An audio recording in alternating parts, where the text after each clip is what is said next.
pull up a chair. This is Off the Back Porch. Off the Back Porch with Sandy and Boomer is brought to you in part by Country Village Sporting Goods. Everything you need to get in the woods, the water, or to the camp is at Country Village Sporting Goods. Jason Hardy State Farm.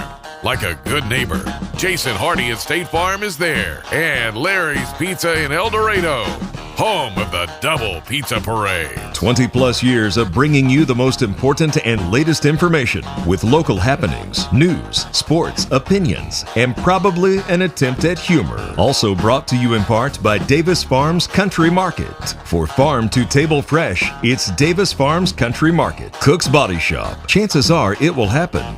And when it does, look to Cook's. Murphy Arts District. For the latest information on concerts and events, go to eldomad.com. Recorded live from Main Street Pizza in historic, beautiful downtown El Dorado, Arkansas. With a history of being the voices you trust. This is Off the Back Porch with Boomer and Sandy. Or Sandy and Boomer. Or two old guys you've known for a long time, whatever. And now your hosts, Troy, Boomer, Barrios, and B.A. Sandy Sanford.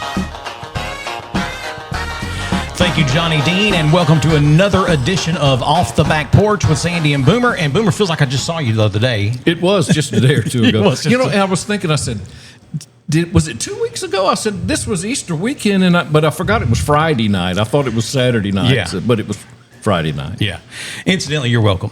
For what? Letting me leave early? Yeah, and the stuff I edited out after you left. After I left? Yeah. You mean the things that you said, that I said, that I reiterated? No. These are things Steve said. Oh, that Steve said. Yeah. So I left and the hurdle left with me? He said, now where'd Boomer have to go? I said, he leads a choir and goes to church. And he was like, they left that man in church? He said, to this day, he still told the filthiest joke I've ever heard in my life. And I regret that. And I told him, because y'all remembered it. I told him, I said, that was the old Boomer. He said, no, it wasn't. It was the one that was just sitting here. He said, that joke was so bad, I've yet to ever repeat it. I said, me too. I've never repeated it either. He said, horrible. It was at your house. I said, I remember. And everybody was smoking, and it was smoky in there, and I told a horrible joke, and it was horrible. It was. And I'm sorry I ever did that. Yeah, well, I intended on letting it go. Steve is the one that brought it back up. Until you did just then. Well, I was just telling you what I did. I was just telling you what I said, that I edited out.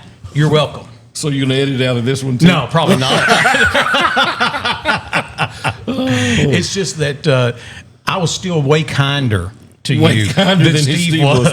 Well, I spent a lot of time with Steve. Yeah, I know. Oh, shoot. I almost pulled a Boomer here. I had not turned my phone off. Or to silent. Yeah.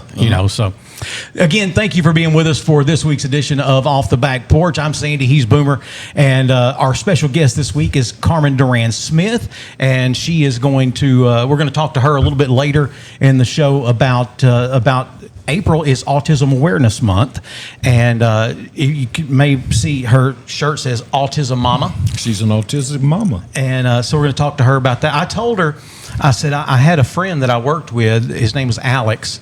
And Alex would tell you, I may have autism, but autism doesn't have me. Uh-huh. And, that's great.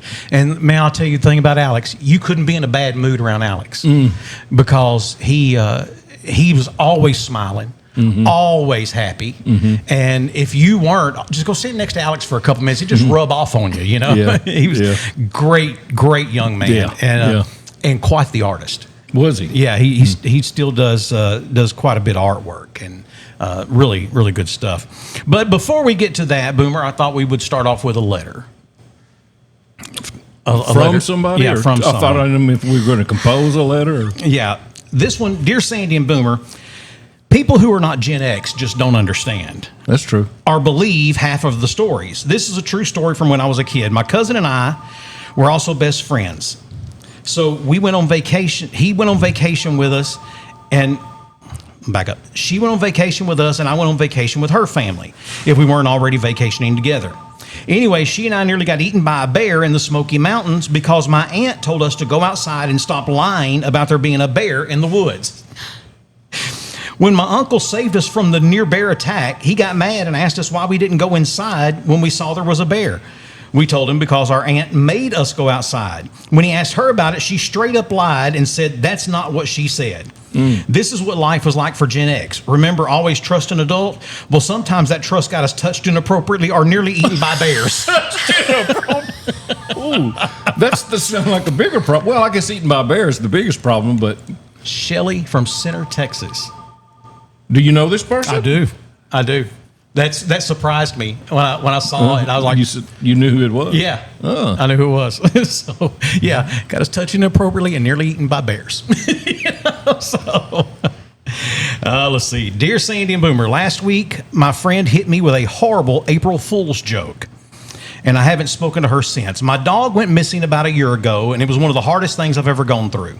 It was like losing my best friend. I never really got closure and still think about him all the time. Last week, my friend texted me that she had found my dog and had him safe. And for a few minutes, I was completely overwhelmed with emotion and relief.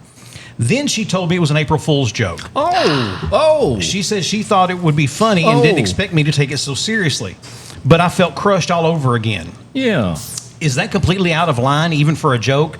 Would I be irrational to end our almost 10 years of friendship over this, or am I just bad at taking jokes? Signed, my best friend is still missing. Well, that's a very inappropriate joke, I think. But maybe not. I mean, she probably didn't have harm in mind when she did. I doubt she had harm, but let's look at a bigger picture here. And to me, that is character. Yeah. Knowing better. At what point is that funny?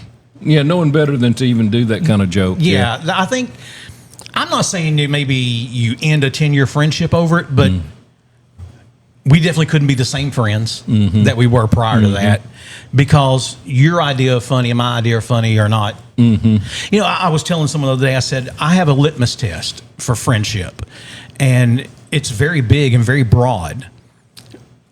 Do you believe America is the problem, or America could be the solution to the problem?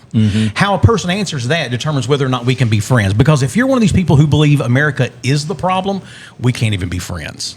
We're never going to have anything we can talk about. I saw an interview from a No Kings rally. Interviewer asking a girl, asked several people, what do you fear more, MAGA or Islamic enthusiast, or whatever you'd call it. Fundamentalists, yeah. She says, MAGA. She said, because we're tossing people off buildings. and if you had to choose one, she says, the Islamic. She says, because I'm gay. Try that out. She lacks information. I mean, be gay, that's fine, but know your audience. What does the scripture say? My people die for a lack of knowledge. So I mean, it's just simple lack of. That's ignorance, and there's nothing wrong with being ignorant until you willfully are ignorant. You know, something and I'm not going to get philosophical too long, but just for a minute, because this is something that's in my life. You know, there's some things that are a no-go for us. You know what I mean? I can't get past that. I had someone tell me that if you think the earth is flat, then we have no basis of understanding between us. Right. So, and I said, here's the thing that with transgenderism and gay and, just the things that we look at in today's society, a Christian has the capacity to not accept it, but to still have room in their life for you. You know what I'm saying? I do. That a fundamentalist, whether it's white nationalist or whatever, may not have room in their heart for that. But because of Christianity, I think that I have room in my heart for that, because I mean we've all had those things in our families, people we know, and I said, so I'm just going to stand on what I believe, but I'm not going to disown you or because you're in my family or I know you. We had a young man that worked for us years ago, and he called me Big Daddy. He said, "Big Daddy, I think you get to be okay with this." I said, "No, man, I'm not okay with it." He said, "But you treat me just fine." I said, "Well, I love you." And I said, "I have the capacity to love you." I said, "I don't agree with what you do, but, I said, that's you." So anyway, I'm sorry. You're fine. I went afield on that. Well, and you know this story, but I had an employee whom you would never guess was gay. Never in a million years. Big, tall, good-looking cowboy, big old voice. There's nothing about the guy that says he's gay. Mm-hmm. But he is, and he came out to a handful of us, and just for whatever reason he felt like he needed to. Mm-hmm. And then one year he went on his vacation to San Francisco, and he comes back and he said, while I was there, I encountered a street preacher who was thumping a Bible and saying, "You're going to burn in hell." And he said, "So, Sandy, I'm going to ask you a question. You think I'm going to burn in hell?" I said, "I'll answer your question if you let me ask a few first." And he's like, "Okay." And I said, "Do you believe Jesus is the Son of God?" He said, "Yeah." "Do you believe he was born of a virgin, lived a sinless and perfect life, came to save the world from sin?" He's like, "Yeah, of course." "Do you believe he died on the cross for the sin of man?" He said, "Yeah." "Do you believe he was buried in a borrowed tomb, rose 3 days later, and ascended to the right hand of the Father, and coming again one day?" He said, "Absolutely." I said, "Have you ever publicly confessed that?" He said, "Yeah." I said, "According to my Bible," I said, "you're as saved as I am now." Are you following him? The life we live may or may not be pleasing to the Father. And I said, but here's the great thing. Jesus said, "My sheep know my voice." If you have a question, ask him. He'll tell you. 1 year later, he tells me, he said, "Man, you probably don't remember, but we had this conversation." I said, "Oh, I remember very well." And he said, he said, "I just started saying, Lord, what do you want me to do?" And he said, "I'm gay. There's no change in that." He said, "I've known since I was a small child." He said, "I've even tried to be with women." He said, It doesn't work. He said, "But until I get a better understanding, I've decided to live celibate." And that's his deal he made with the Lord. And he said, "Is that just me making deals?" I said, I said, I told you talk to him. Yeah. And he'll tell you. And I said, if that's the plan y'all have come up with up to this point, that's the plan y'all have come up with. Whatever he told you last, keep doing that. Keep doing that until he tells you something different. That's right. So anyway, okay. All right. Another letter here real quick. We waxed philosophical. Yeah, we did. Dear Sandy and Boomer, I'm hesitant about sending this because I still live locally and I don't want to out myself as far as my identity goes. I've been dating this girl for a while and I really like her. Oh, I know who it is. Yeah. But she refers to her pets as her children. And I mean fully committed. She talks about them like toddlers, even jumps into conversations with my friends who have kids saying, "I've been through that same thing with mine." I don't think there's anything I can do to change my girlfriend. It's clearly who she is. But my friends are at the point where it's driving them absolutely crazy. And honestly, it's doing the same to me. How do I keep my friends from going over an edge about something that probably isn't worth the blow up? Do I ask her to let it go, try to redirect conversations, or is there a better way to handle this? Signed, Not a Dog Dad. Okay, I was going to ask if it was cats or dogs. So if it's dogs, it's okay. Just live with it. No, I don't. I have no answer for that. You just got to weigh the. There's one thing you said incorrect in your letter. Not a Dog Dad. You said you can't change your girlfriend. You most certainly can change girlfriends. Yeah. To me, that would be the recommendation. I got you. My recommendation would be find another girlfriend. I get it that you like her. That's great. But that's one of those philosophical differences we were talking about a while ago. One of those fundamental differences. Yeah. I get it. Breaker. There are people who love their pets and their fur babies. I draw the line at giving them human characteristics. I had an employee one time, she used to tell me about the conversations she had with her cat. And I couldn't wait to get rid of her. I couldn't wait for her to leave. Because a cat, if they they're were evil. big enough, they'd eat you. I tell my kids all the time. So the 10-year-old, she's always saying something about wanting a cat. I said, look, you get grown, you can have all the cats you want. You can be the crazy cat lady as far as I'm concerned. I said, but in this house, we will not have a cat. She's like, why, Dad? And I said, because the only thing that keeps that house cat from knocking you off the couch and biting you in the throat and dragging you up to their little pedestal and eating you is because they're just not big enough. Given the opportunity, that cat will eat you. That dog won't. Let me ask you something. Let me ask you two. We can all answer this. Have you ever seen a bird on the side of the road eating a dead cat? Let me answer for you. No, you haven't. Birds won't eat a dead cat. Like buzzards and crows and No, they won't. They'll eat anything else. They'll eat the most disgusting stuff that you can imagine, but they will not eat a cat. I had never thought about that. And eventually the cat will disappear, and that's because the devil come got that cat. Because the birds didn't eat it. Keep them cards and letters coming, folks. That's care of Boomer. Yeah, that's all right. Well, I am the one who made that inappropriate remark about cats on the radio one morning, and poor Amy, she caught more hell over that. Oh my gosh! And I mean, good morning, Kicks 103. Yes, we are aware of what he said. Well, it's kind of like Pink. Pink says, if you don't agree with her, quit listening to her music. Well, we're not on the radio anymore, and if you didn't like what we said about cats, just quit listening. Pretty simple. Yeah, it really I mean, is. you got to call me and tell me you like cats, and I don't like cats. Yeah. And now I've had 2 cats living in my house that were passed down from, And we're mean. and were one of them was real. One of them mean. was real mean. I remember that. I had my 2 oldest boys. They were little at the time, and we were over at Boomer's house, and one of them went to pet the cat. He said, don't pet the cat. He said, that cat will make you think twice. Don't do that. So Bill Lewis walking in the house years ago. This was when we first had that cat, and he's sitting up on next to the bar, the little partition between the bar. He goes, "Oh, kitty!" I said, "Bill," I said, "don't touch that cat." And he keeps going. I said, "Bill, that cat'll bite you." And he's about this close. I said, "That cat's about to bite you." He goes, "He bit me." I said, "You got 4 warnings." Yeah, I don't know what else you needed there, Bill.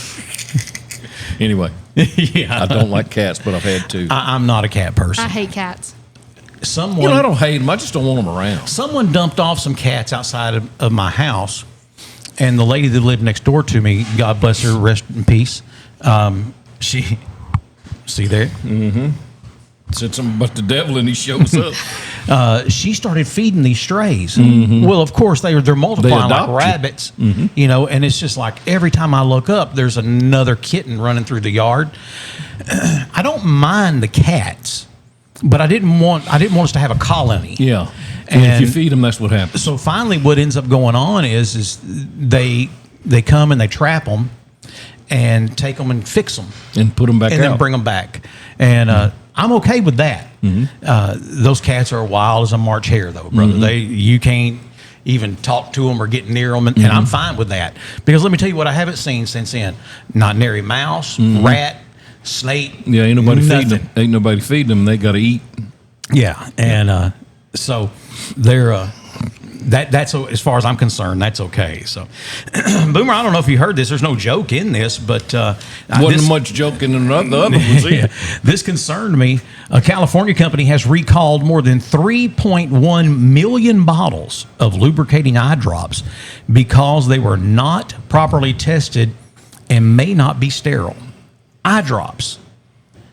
Like Visine type? These products are sold under several names at major retailers across the country. The company, KC Pharmaceuticals, initiated the recall. Multiple products affected, 8 of them: dry eye relief drops, artificial tear, sterile lubricant eye drops, sterile eye drops original, sterile eye drops redness formula, eye drops advanced relief, ultra lubricating eye drops, and sterile eye drops AC, and sterile eye drops soothing tears. They're sold under different company names, including Top Care, Best Choice, Good Sense, Rugby Leader, Good Neighbor Pharmacy, Quality Choice, Value Merchandisers, Jerry Care, Walgreens, CVS, and Kroger. So this is more like a public service announcement. Then. Yeah. Okay. So my thing is, how scary is that? That is way scary. Because, it would be like getting hand sanitizer and say, oh, by the way, we forgot there's some bacteria in it. Yeah. No, I'm not okay with that. And eye drops, man, that's scary because you put those in, and next thing you know, you're blind. You got the gonorrhea eye. Well, and you're blind, and And here's the deal: if people wear contacts, they don't always use those soothing ones, but we use a sterile saline solution. But if you're always touching stuff and putting it in your eye, your contacts or whatever, I'm meticulous about my hands before I put them in there because, and I train dogs. So, I'm around a lot of dog stuff all the time. If you want to get meticulous about washing your hands, go on the barbecue circuit. And are they very particular about it? No. Start cutting up onions and jalapenos and stuff like that. Yeah. That's and why then they wear rub gloves. your eye. That's why they wear gloves. All y'all wear gloves. Yeah. Or even better, peel crawfish and Peel go pee. crawfish. Yeah, I always take my contacts out before I go eat crawfish. Yeah, because man, you don't get past that quick. So, let's see. Okay, Boomer. We were accused recently of everything being about the '80s, and so I was like, well, I'll show you. So, the top 10 movies of the '90s. We jumped 10 years. We jumped a whole decade. Honorable mention, by the way. Harlem Nights. Eddie Murphy, Red Fox. And here's why it's an honorable mention. It was actually released in Christmas of '89. Was it? So the last week of '89. So can't really be considered a '90s flick. But I'm going to tell you something. That's one of the funniest movies. It is one, and the old black lady that played in that Della Reese. Della Reese. Yeah, that was hilarious. Well, I mean, again, think about the cast of characters: Red Fox, Richard Pryor, Eddie Murphy, Arsenio Hall, Della Reese. I mean, that was that's top. An all-star group. That was the top of all the black comedians at that time. So, Boomer, what would you think would be some movies or top 10 I movies? was working during the 90s. Of the 90s? You didn't ever see a movie? I didn't go to not one. Okay. You didn't have VCR? Top 10. It's just hard for me to put them in you don't have to give decades. me what order. Oh, I mean decades, yeah. Top Gun. Was that in the 90s? No, that was the 80s. Okay. See? How about you, Carmen? Titanic came out in the 90s. It did, and it didn't make this list. What? Now, this list is according to Men's Health magazine. Oh, see, that was a chick flick, so. Yeah. Yeah. I remember my dad taking me to the movies to see that in the movie theater. That was like my first big movie to go see. Titanic? Yes. I think the last movie I saw in a movie theater was probably like a Disney movie of some sort, and that would have been 20 years ago. I can't even think the last time I've been to a movie. I can possibly. What about Total Recall? Was that in the 90s? No, that was in that. Yeah, that was in the 90s. Total Recall was in the 80s, but you're close. Right at the beginning. You're close to one, and that is Terminator 2 Judgment Day. Terminators. With Arnold Schwarzenegger. It was 1991, and it did make the list at number 9. Okay. So we've got a whole bunch of room here. Yeah. You want to guess any? You want to guess? I'm covering them up now. You want to guess? Oh, I know them all. You got to memorize? Yeah, I mean, you can do it without looking at it. Yeah, I can. All right. I may not be able to put them in the correct order, but I can do it. You can. I just. So, number 10, Point Break. Keanu Reeves, Patrick Keanu Swayze. Reeves, and they were bank robbers. Bank robbers. Yeah, that was number 10. We said number 9, Terminator 2, Judgment Day. Number 8, Groundhog Day. Bill Murray, Andy McDowell. Mm-hmm. I get that, How about 50 First Dates? Is that a 2000 movie? That's a 2000. 90? Yeah. Okay. Clueless. I should have known that Alicia one. Silverstone. Yeah. 1995. Yep. So it came in at number 7. So St. Elmo's Fire, that's an 80s. 80s, yeah. I'm stuck Number 6, Showgirls. Elizabeth Berkley, that was Naomi Elizabeth Malone. Berkley. Yeah, 1995. She goes from a high school show to... It's Men's Health magazine, so Showgirls, there's no question why it made. So indecent. It was so indecent. Number 5, Silence of the Lambs. Ooh, Jodie Foster, Anthony Hopkins, 1991. Great movie. You could feel that he would eat you. That's the thing. That's what made him so good in that creepy. movie. He's creepy naturally. Number 4, I could tell you, but we can't ever talk about it. Fight Club. Fight Club. Edward Norton Jr. and Brad Pitt. Never watched it. You've never watched Fight Club? Oh, Boomer, we've got a project. Yeah, you got to watch I don't Fight believe Club. in fighting. You don't have to believe in it. You just watch it. Just watch it. Yeah. Number 3, Pulp Fiction. Yeah. Samuel L. Jackson, Uma Thurman, John Travolta, 1994. Also from the year of 1994, number 2, Forrest Gump. Oh yeah. Tom Hanks, Sally Field, Gary Sinise. Trying to remember who all was in that. You know, just the cast on that thing, because there's 10,000 people running with him on that. Which, by the way, did you know that Tom Hanks didn't really do that running scene? That was his brother.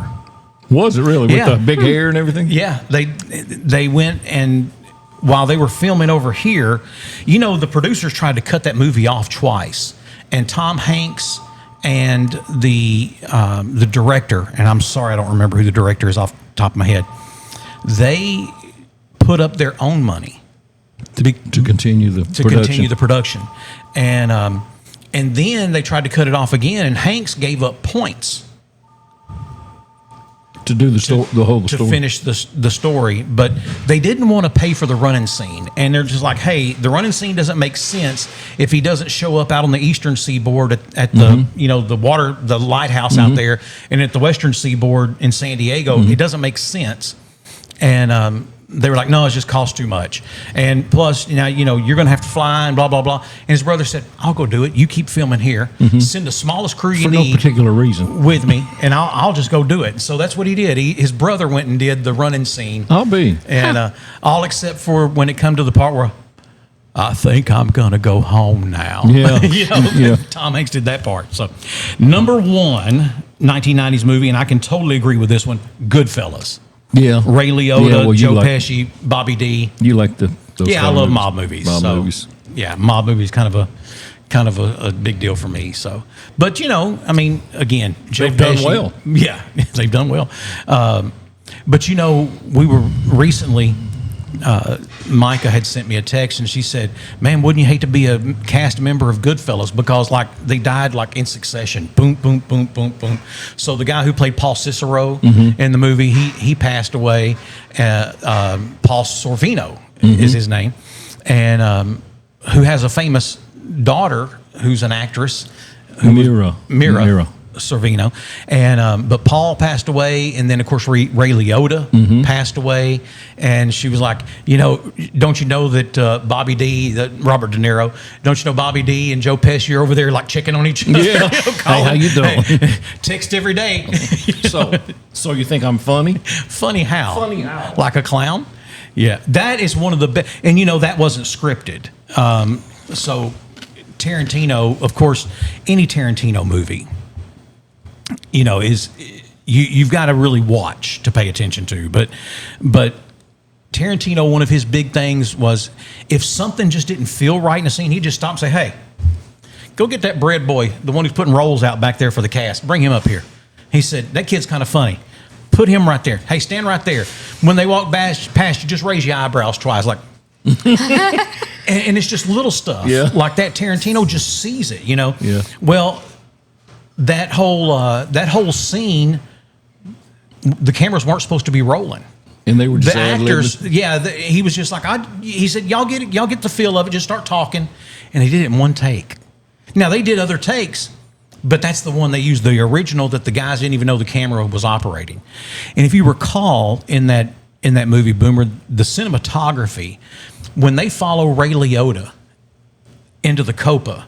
You remember they start across the street, they go down this stairwell, and then they go through the kitchen and back through this hallway and around the manager's office and past Laura's house, and they come up on the back side of the stage, and that was all one continuous camera shot. The guy just walked it through. That they did. And then when he walks into the bar where you think I'm funny like a clown scene, that's one continuous camera shot. They walk past all these known mafia guys, and there's a guy that's a YouTuber now, former mafia guy, Michael Francis. I don't know if you're familiar with Michael or not. I hadn't watched it, but I know who he is. He's born again Christian, and there's a scene there where Ray Liotta's walking through and he's kind of introducing everybody. That's Tony two times. We call him that because he says everything twice. I'm gonna go get the papers, you know. And there's, you know, Big Nose Ralph or whatever, you know. And anyways, he's going through, and Michael Francis stops it and he says, "That's my dad," right there, because his dad was a made guy with the Columbos, with the Colombo family, and then, you know, Francis, he got like 25 years, but he pulled off one of the best schemes. They were buying gas in New Jersey, which had like half of the tax on fuel, driving it straight through the tunnel to New York and filling up tanks at gas stations there. Yeah. He was making over $1.1 million per week Isn't that something? in the 80s. And he was like, I didn't know what to do with this much money. He said, I'm handing it out as fast as I can get it. He said, all the bosses with the Gambinos, which is, you know, who he was with, he said, I said his dad was with the Columbos. He was with the Gambinos. He said, all the bosses with the Gambinos, their pockets were full all the time. And he said, I could have done anything I wanted, and they weren't going to kill me. Yeah, he was paying tribute he for said, sure. I could have had an affair with one of the boss's wives. and it'd been like, hey, you better cut that out. Mikey, Listen, there's some things you don't do. Listen. But how's that envelope this week? You know? I mean, he said, I'm handing them briefcases. He's not envelopes, Isn't that briefcases something? of money every week. And they're like, yeah, thank you.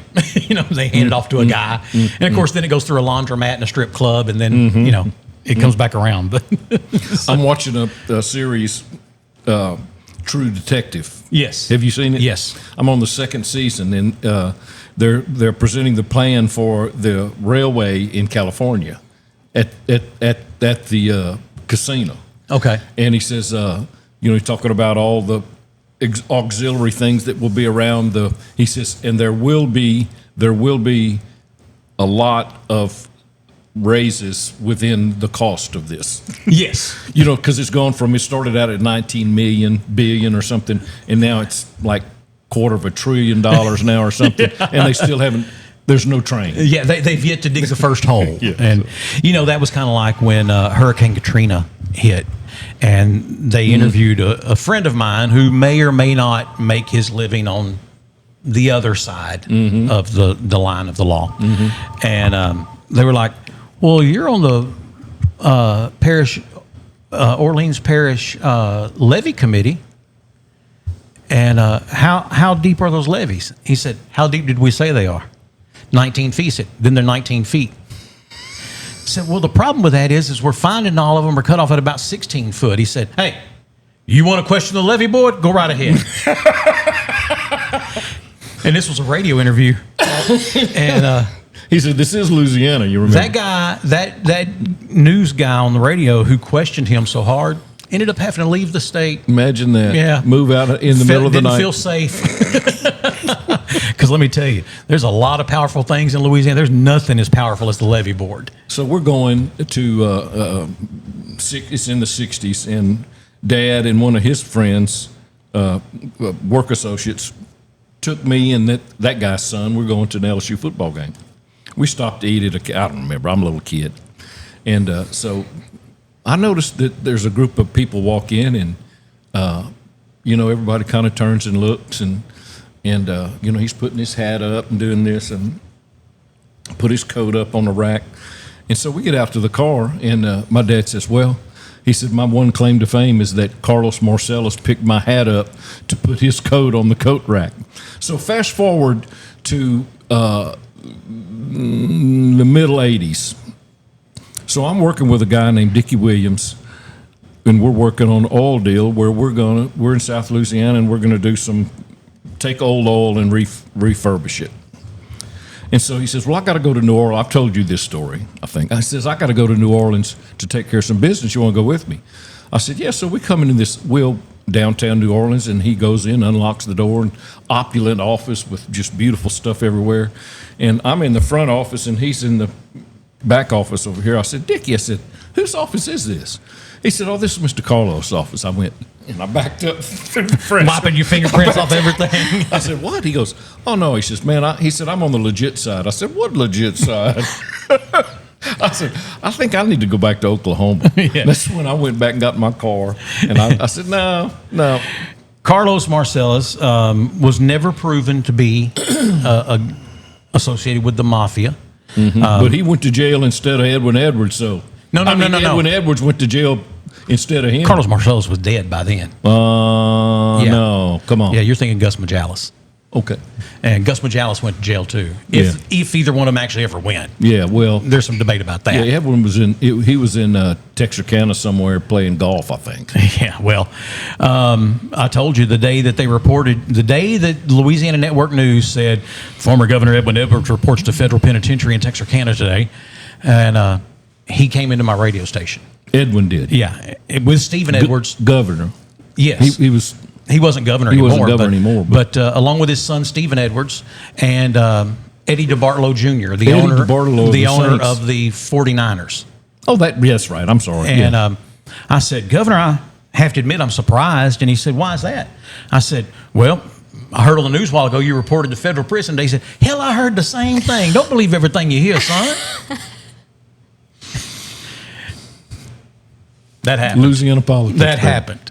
Now, there's people who swear, we had a clip about that I said he never did a day in federal penitentiary. And, man, that went viral. And there was one lady said, I personally interviewed him. That doesn't mean he stayed there. 60 Minutes interviewed him. But there are way too many reports about a helicopter landing 10 minutes before 60 Minutes got there and leaving 10 minutes after 60 Minutes left. So. And when he's from Crowley. Yeah. And my mother's family is from Crowley. And, they swore be up and down that, they'd light candles for him at the church because he was the lawyer for the family and for their families. Yep. He was a fine man. Yeah. So, all my family's from Crowley. And so that's the same thing. They'll tell you, oh, no, Edwin Edwards. But just to tell you how Louisiana politics works, Louisiana sold their voting machines to Mexico, and Edwin Edwards has been elected president of Mexico 4 times. So that part didn't happen. You're right. That didn't happen. Carlos Marcellus was deported. He could never be a made guy with the Gambinos. Of course, that's who they alleged he was part of the Gambino family. He could never be a made guy because he wasn't Sicilian. He was Chilean or Brazilian or something like that. And the federal government finally put him on a plane and just dropped him off in the middle of Costa Rica or something. Extradited him. Yeah, and then dropped him off. Yeah, just landed in the airport, shoved him out, gave him a suitcase, and left. And somehow or another, he ends up back in South Louisiana.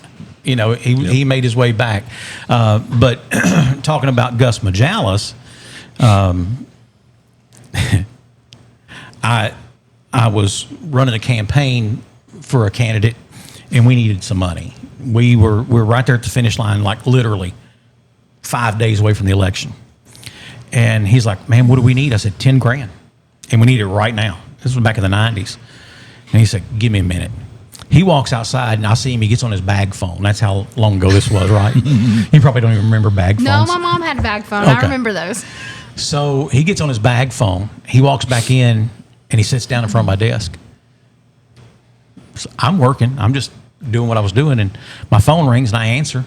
And it's this guy who owns a car dealership in Carthage, Texas. Hey, I need you to come over here and get this Jeep. It's like, dude, I can't. I've got a campaign I'm in the middle of. I've got my normal job. I need you to come get this Jeep. And what normally would happen was this car dealer would give me a vehicle like every week or two. Drive it around for a week, talk about it on the air, sell it for me. And he said, I'm not going to pay you any commission, but you get to drive that vehicle for free, So I was like, okay. And I was like, man, he said, you're not hearing me. I need you to come get this Jeep. Okay. So I look at my candidate. I said, I got to go get a Jeep. He said, I'll be here when you get back. Something amiss here. Okay.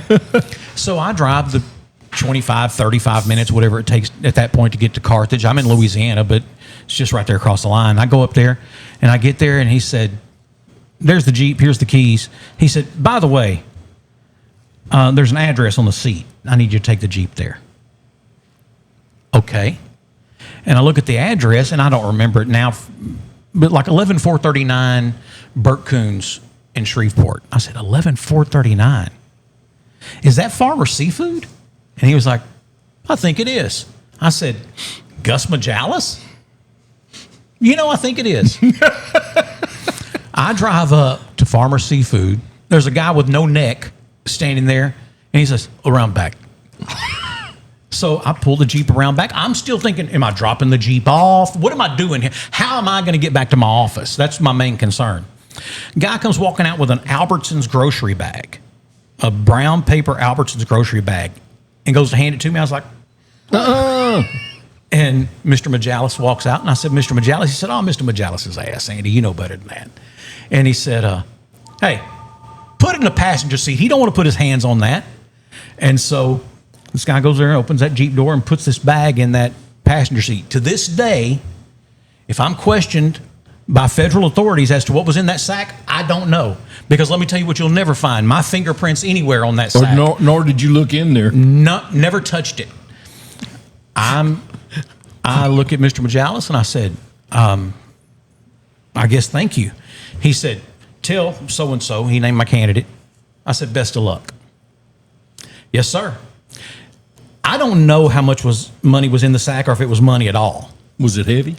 I never touched it. I don't know.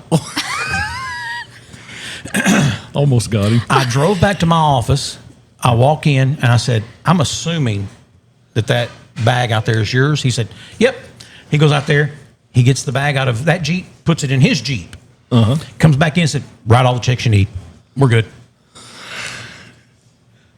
I don't know. Louisiana that doesn't happen just in Louisiana, though. It doesn't, no. But it is a little more rampant in Louisiana. Yeah. But in Louisiana, it's different because the structure is different. The law structure is still. So like here in Union County, we have a county judge, and most everything has to, be under his purview, at least from a distance, if not, intimately.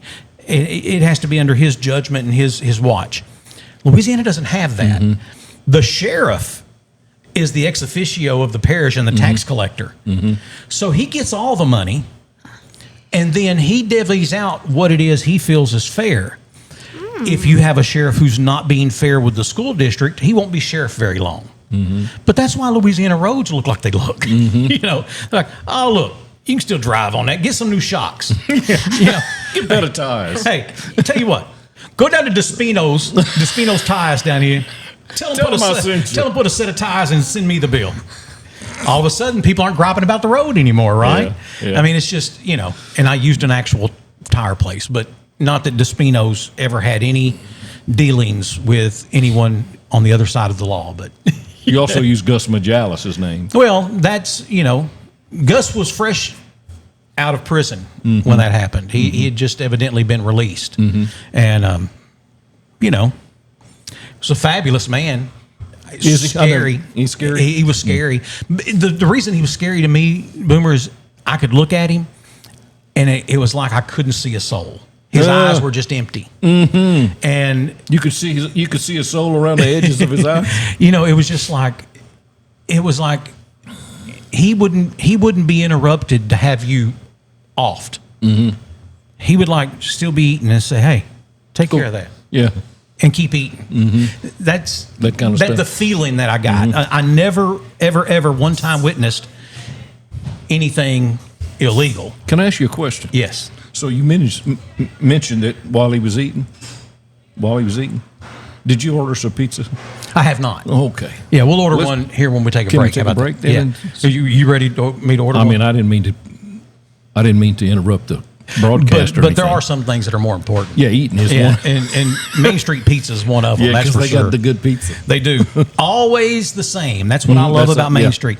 You can order a pizza. That guy right there makes them, and he makes them real well. And he makes them real well. Yeah. He knows, he's giving us a thumbs up. Yeah.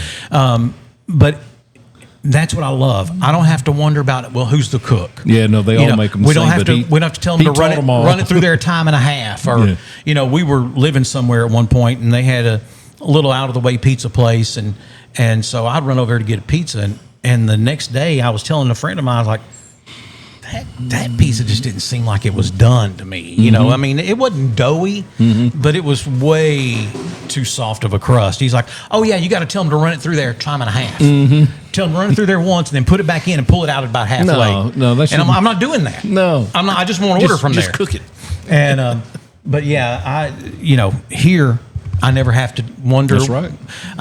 And sometimes you would go call somewhere and you got 8 pepperonis here and only 1 on this over here on this side. That's never the case with Main Street. I never have that issue. So we're going to quit talking about it and start ordering? Yeah, we can do that. So let's take a break. We'll be back with more of Off the Back Porch right after this. I'm sorry. No, you're fine.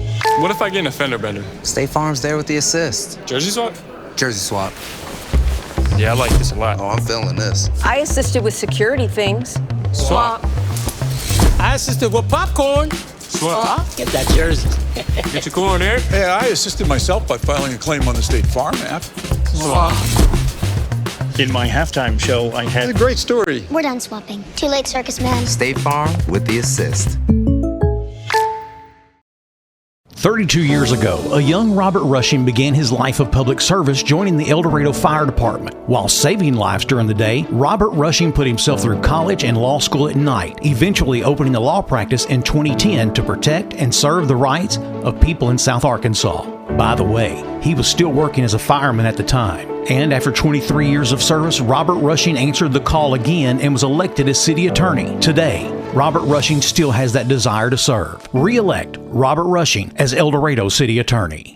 Bad things happen, and of course, they never happen at the right time. Maybe it's just a little bump and cosmetic damage, or it's turned into a huge insurance claim, and you just don't know where to go next. That's why so many of your neighbors and friends call on Cook's Body Shop in El Dorado. From the minor to the major, Cook's Body Shop is in your corner. Need someone to help you deal with insurance? Look to Cook's. Need advice on what to do next? Look to Cook's.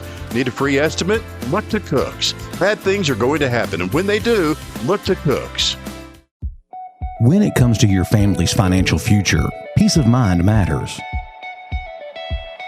At Harrison Financial Management, they are right here to help you plan, grow, and protect what matters most. Whether you're planning for retirement, investing wisely, or securing your family's future, they will guide you every step of the way. Harrison Financial Management, your future, their commitment.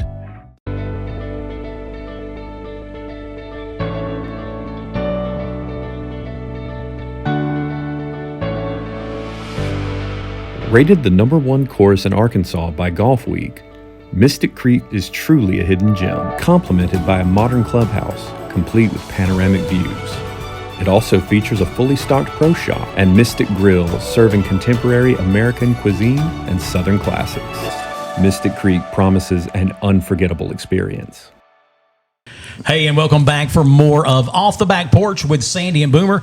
And Boomer, want to say a special shout out to one of our sponsors, and that is our friends at Smackover Motors in Smackover, Arkansas, where they are constantly.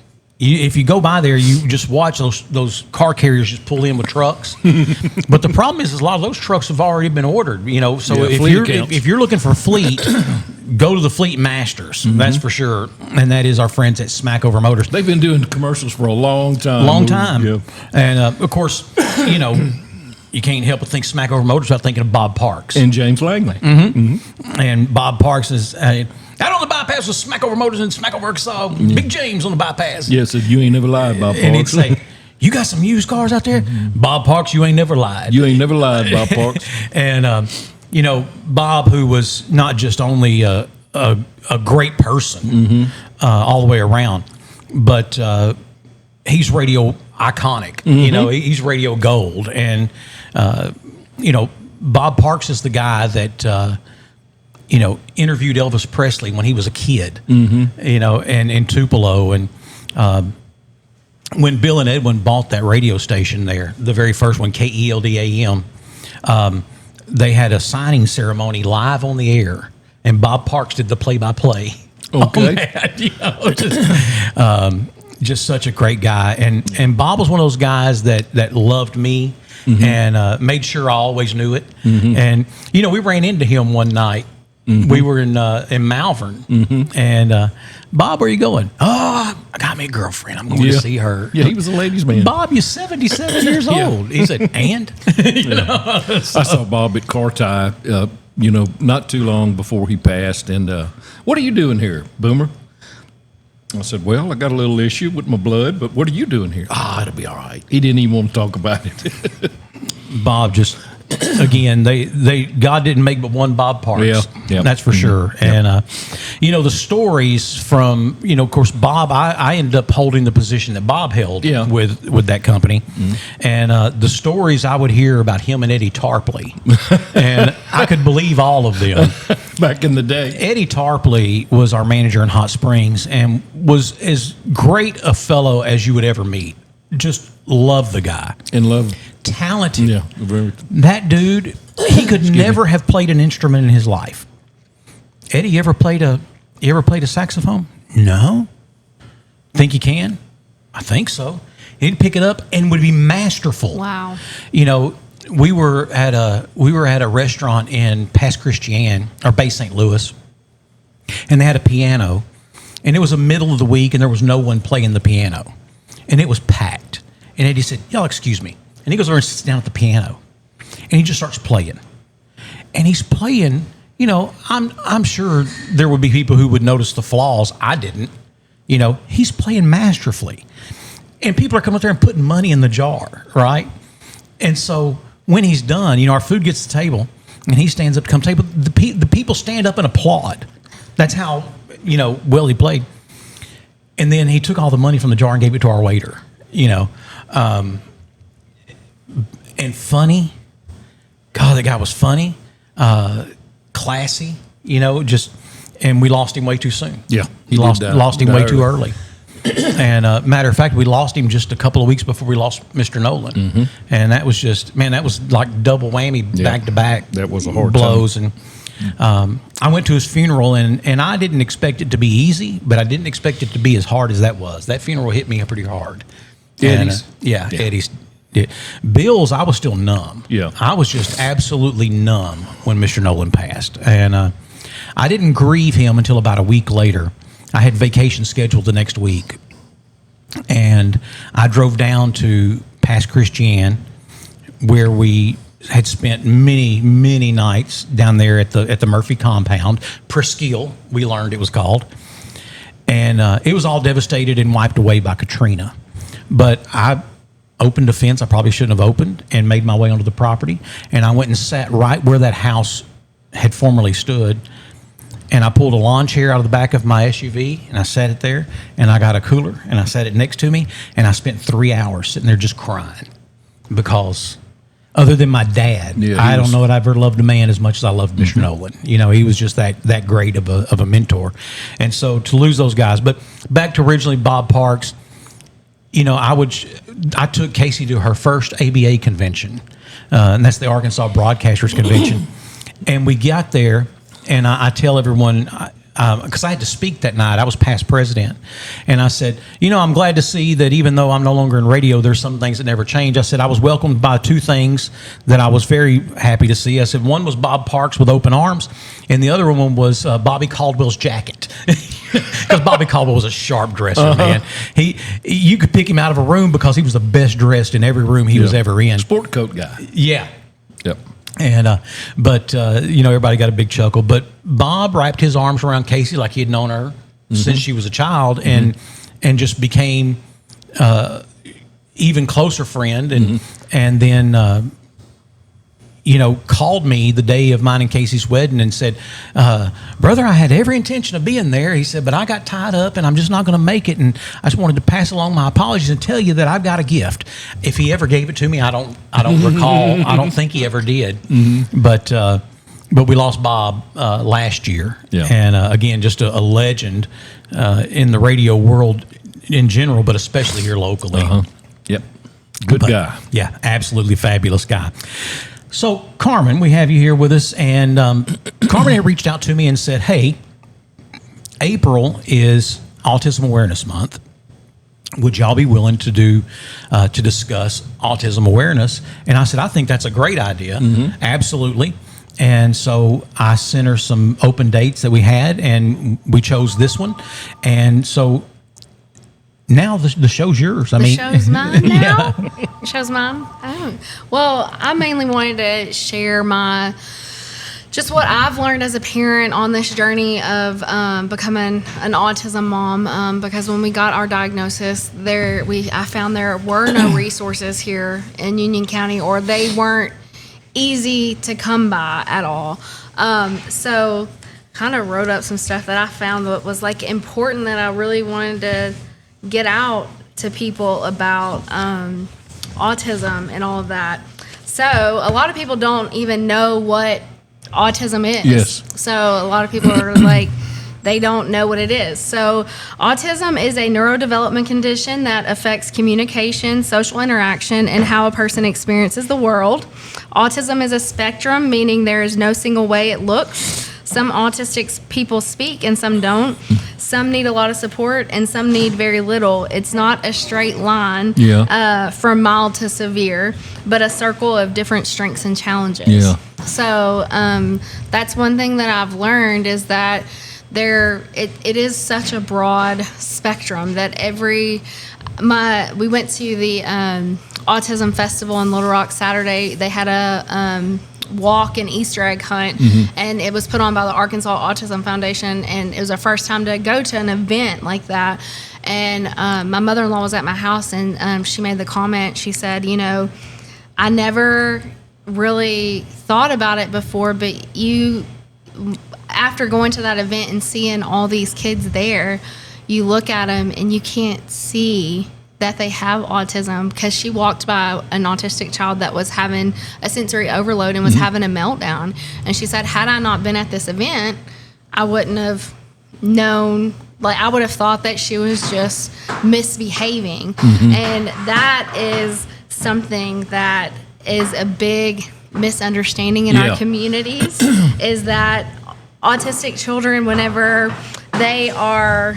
their behaviors and meltdowns and stimming and they have difficulty going from transitions, they're often misunderstood.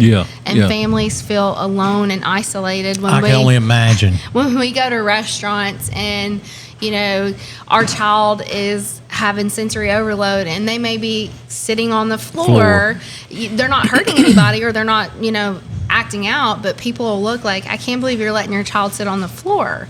Well, that's just how he regulates himself. One thing that I found is finding therapies and services in El Dorado. When we got the diagnosis, of course, the first place they tell you is Hope Landing. Hope Landing is amazing. Absolutely. They are absolutely amazing. The only downfall is there's a wait list. So people don't know that we have other resources or other places that that families can receive therapy services. So we reached out to, it's Small Town Occupational Therapy in Junction City. Okay. And they offer speech, occupational, and physical therapy too. And they didn't have a wait list at the time. And so that's the thing, is that when we get diagnosis, we're not educated on all of the resources that you have in your community. We have a support group that was started back in October that families have started coming to. It's put on by At Ease Counseling. Okay. And we meet at their Hillsboro location, but there's a Facebook support group page that they have started and At Ease. At Ease Counseling.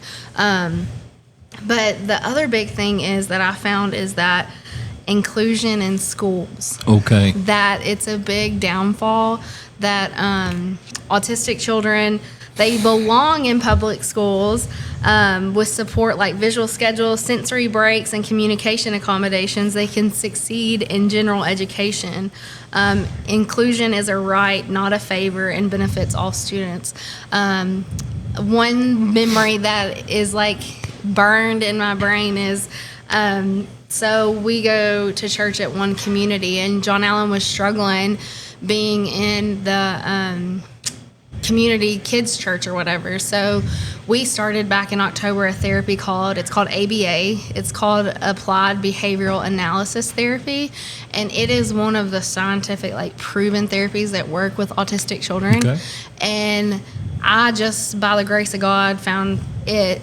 We were on the wait list through the Autism Waiver Program for ABA services, but like I said, there was like a 6-month wait list. So I found a company out of Little Rock called Momentum ABA Therapy that services our area.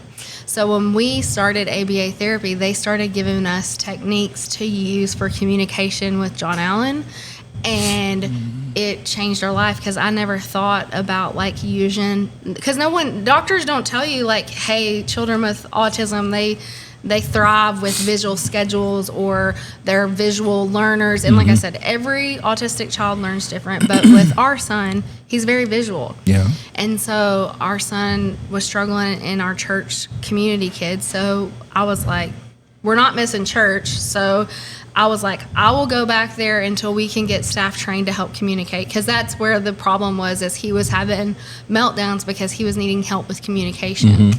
And the thing that's burned in my brain is we have some really good friends that come over to our house all the time, and they have a son that's the same old age as John Allen. And when we first started hanging out with him, he would say, I say John Allen's name, but him not answer me. And I would say, well, God just made him extra special, and he knows that you're talking to him. He just can't respond yet.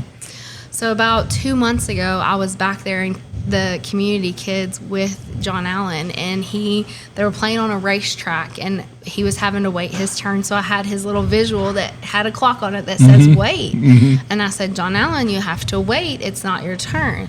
And John Allen said, wait.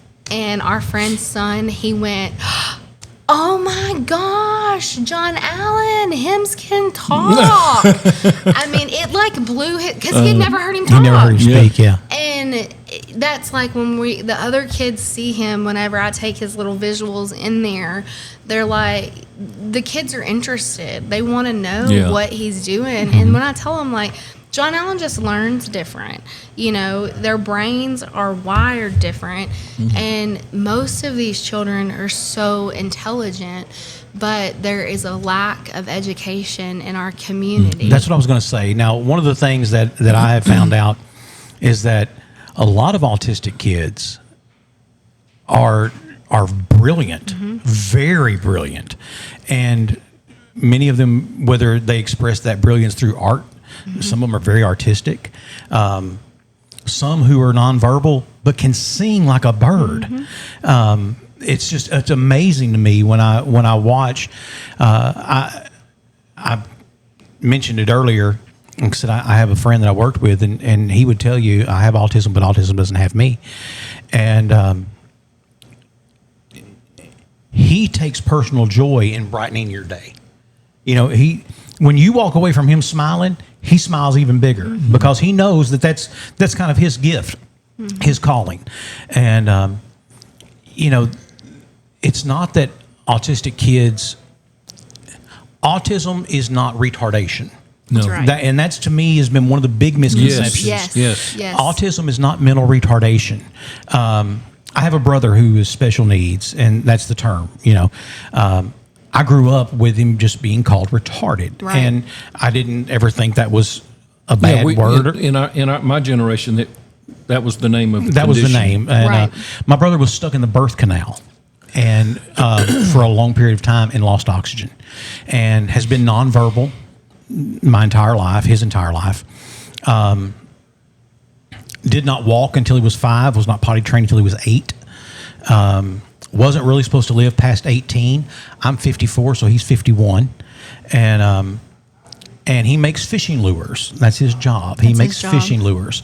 Now his motor skills, they are the real application of the word. They are retarded. He can't, you know, he doesn't have fine motor skills. He taught himself how to ride a bike though when he was a kid. We had him a 4-wheeler and choked way down, by the way, and he would ride that 4-wheeler all over. Never met a dog that wasn't his best friend, you know. But he doesn't have autism. He was physically and mentally deprived of oxygen, Right. And so that's where his issues.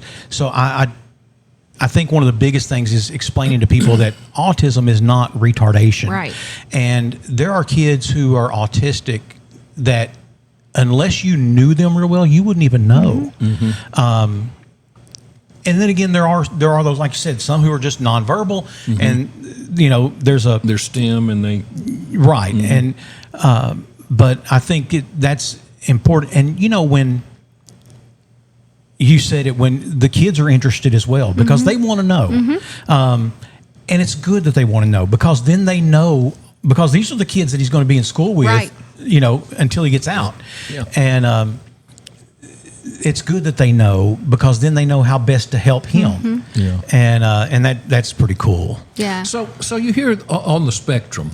So explain to us what that means. If they're on the spectrum, is that you said there's degrees? Does that just mean there's degrees of autism? So recently, I don't know what year they actually changed it, but used to, with the spectrum, you had like high functioning that they called Asperger's, all of that. Now they've changed it to where you have level 1, level 2, Yes. and level 3 autism. So level 1 is high functioning autism. They may just have be like socially awkward or stuff like that. Level 2, they need like intermediate help. And then level 3 autistic is where they need the most help. So like they're nonverbal, may have behavior issues. The one thing that I have learned is that when we started the ABA therapy that specialized for children with autism, because our son, he would bite himself, he would hit his head when he would get frustrated. We learned that when they have those negative behaviors, they're trying to communicate something to Yes. you. And at first I was just like, I would just didn't know what to do, because I'd Of never. course, who would? I mean, like I had a neurotypical. I have a 14-year-old that is what they call neurotypical. And whenever John Allen came along, I was like, something's off because we're not talking, but I don't quite know what it is. And then I was like the self-harm and stuff like that. But once we started the ABA therapy and they showed us how to communicate with pictures and all of that, like our life, and within 6 months he was literally saying no words at all, to where now we say 15 to 20 words. Like he can tell me help, That's want, awesome. all that. And if y'all will allow me No, to, go. I wrote something for anybody that is watching or listening to this. It's basically because I struggled with, once I got the diagnosis, because I was so isolated. Like you kind of lose your social group. Because you're Alienated and yes, helpless. Your neurotypical friends, like they're kids, they can't relate, or you just feel like you can't go out in public and stuff. So after struggling with that for months, and John Allen's therapist said, she was like, you need to do a TED Talk, because she was like, I really want to advocate for the community. And I'm like, I do. So like I wrote this letter to help families, and it's life after the autism diagnosis. So 3 years ago, my husband and I were doing what every parent does. We were watching our little boy grow. We were celebrating the small things, his smile, his laugh, the way he explored the world. But there was one thing we were waiting for: his words. Our son, John Allen, wasn't talking yet. At first, we told ourselves what so many parents are told: boys talk later, give it time, he'll catch up. But as parents, you know your child, and something in our hearts told us he needed more support. So we started early intervention. For a year, he went to speech therapy and occupational therapy. We hoped each week would bring new words, new ways for him to tell us what he was thinking, feeling, needing. Then when he was 3 years old, we got the diagnosis: autism. For many families, that word feels heavy. It can feel like the future suddenly becomes uncertain, but autism wasn't the end of our story. It was the beginning of understanding our son. Around 3.5 years old, something really difficult started happening. John Allen was trying so hard to communicate with us, but he didn't yet have the words. And when we didn't understand him, his frustration turned inward. He would bite himself. He would hit his head. As a parent, that is one of the hardest things you can watch, because you realize your child isn't trying to hurt you. They're trying to reach you. They're saying something. You just don't know how to hear it yet. So we kept searching for ways to help him. That's when we started ABA therapy in October of 2025. At that time, John Allen was completely nonverbal, and I remember wondering, will he ever talk? But here's something I've learned on this journey. Communication does not only look like spoken words. Some children communicate through an AAC device. Some use PECS, which is a picture exchange communication system. Some use sign language. There are so many ways for a child to have a voice. Once we opened ourselves up to that truth, everything changed, because our job wasn't to force our son into the world's way of communicating. Our job was to help the world hear him. Today, our son can say about 15 to 20 words, and he's starting to put 2 to 3 words together to tell us what he needs. Those might want snack, go outside, help me. Those might sound like small phrases to some people, but to us, they are everything. Mm-hmm. They are proof that our son is capable. A diagnosis is not a limitation, it's information. It tells us how our child learns, how they process the world, and how we can support them. Yes, this journey is hard. There are therapy appointments, ABA, speech, occupational, and physical therapy. There are long days, there are moments of exhaustion. But there are also moments of incredible growth, moments when your child does something you once wondered if they ever would, and you realize something powerful. They were capable all along. They just needed the right tools. One of the biggest lessons autism has taught me is that the world isn't built for kids like my son. It's loud, it's fast, it expects everyone to learn, behave, and communicate the same way. But what if the problem isn't our children? What if the problem is how narrow our definition of normal is? Because when you start seeing the world through the lens of autism, you begin to notice the beauty in different ways of thinking. You notice how determined these children are. You notice how incredibly hard they work to do things other people take for granted. Maybe the world doesn't need them to change. Maybe the world needs to learn from them. Autism changed how I see my son, but more importantly, it changed how I see the world. Instead of focusing on what he can't do, we focus on how we can help him grow. Instead of lowering expectations, we hold him to high standards while giving him the support he needs to reach them.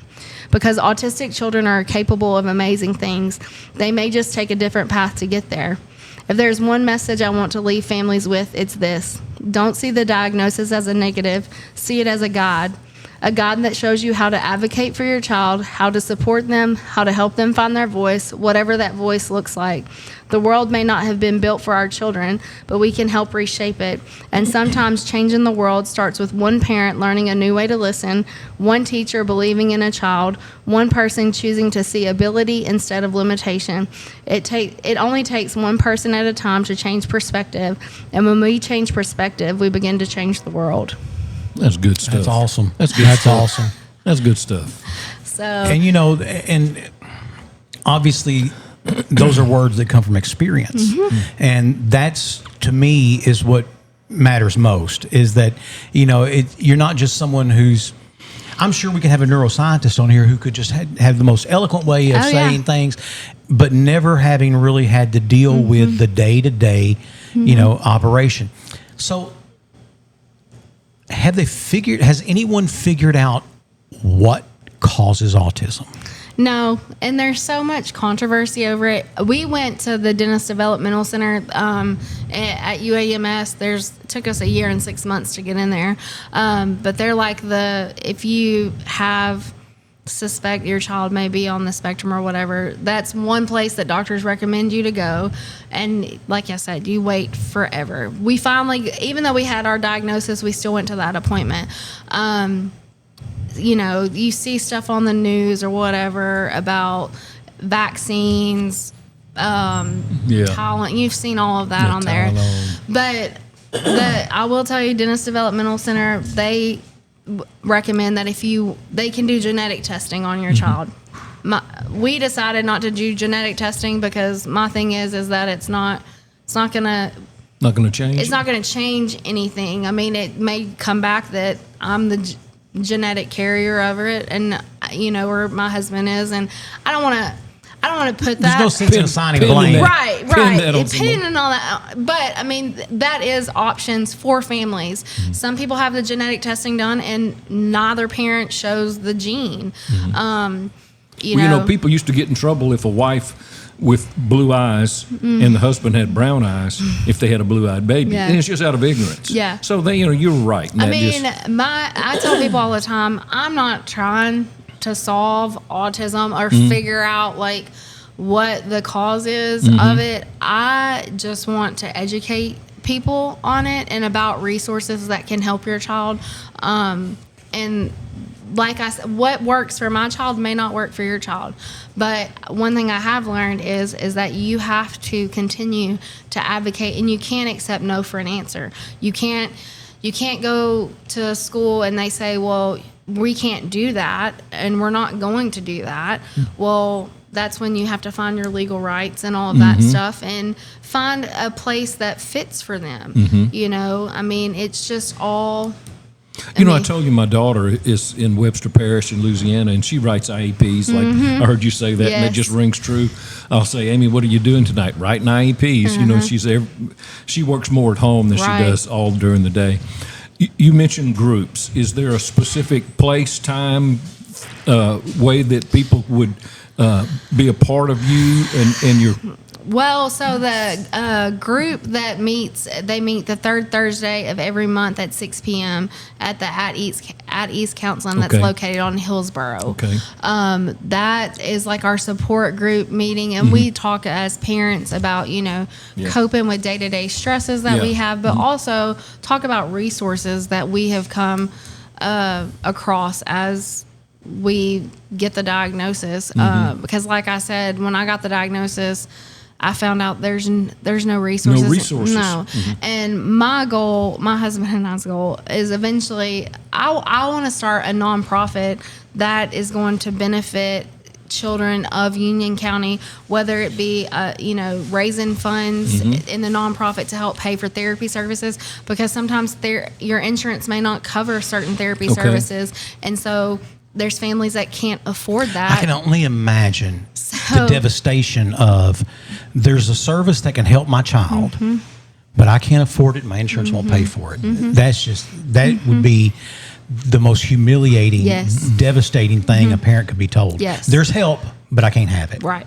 And that is one thing that, parents run into with the insurance companies is that, we can offer this therapy service, but the insurance company caps it at 30 visits a year, but you need to come 3 times a week.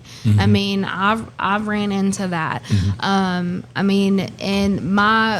want to be able to help families in the community where we can have, group sessions where these children can get together and learn social skills, because that's one thing that children with autism really struggle with is communication and social skills. They're brilliant, but a lot of them struggle in that. And if they have peer-to-peer interaction learning those skills, it can help tremendously. And early intervention is key.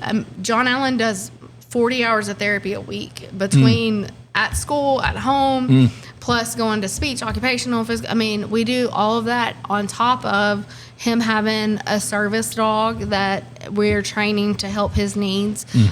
Because John Allen, a lot of children with autism, they elope. They like to run away. They don't sense danger. Especially John Allen. He doesn't realize that if I run into the road and I can get hit by a car, he doesn't realize that. So that's one of the things our service dog is trained for, is that he will be trained to help with the elopement. We just finished the obedience, and now we're fixing to start the training for tasking for him for the specific jobs. But he's to the point where we can take him in public, and it's just a comfort to John Allen to have him. But now this dog, the dog was almost $2,000, correct? Yes. But the training for said dog was almost $20,000. No, the training, if you get one that's fully trained, like they have companies in Northwest Arkansas, if you get one that's fully trained, which means that the dog is probably 2-3 years old, probably, it can range from $20,000 to $25,000. Now for ours, for the puppy, all the way to its training, which takes from a year to 18 months, is about $9,800. Okay. So, but still, if I had to come up with $9,000 today, we would be in trouble. Well, we were blessed from the community. We started a GoFundMe page, but then the River Bottom Delta Waterfowl Delta Waterfowl. chapter here in Union County raffled off a gun at their banquet last year and raised funds for us to be able to get this dog.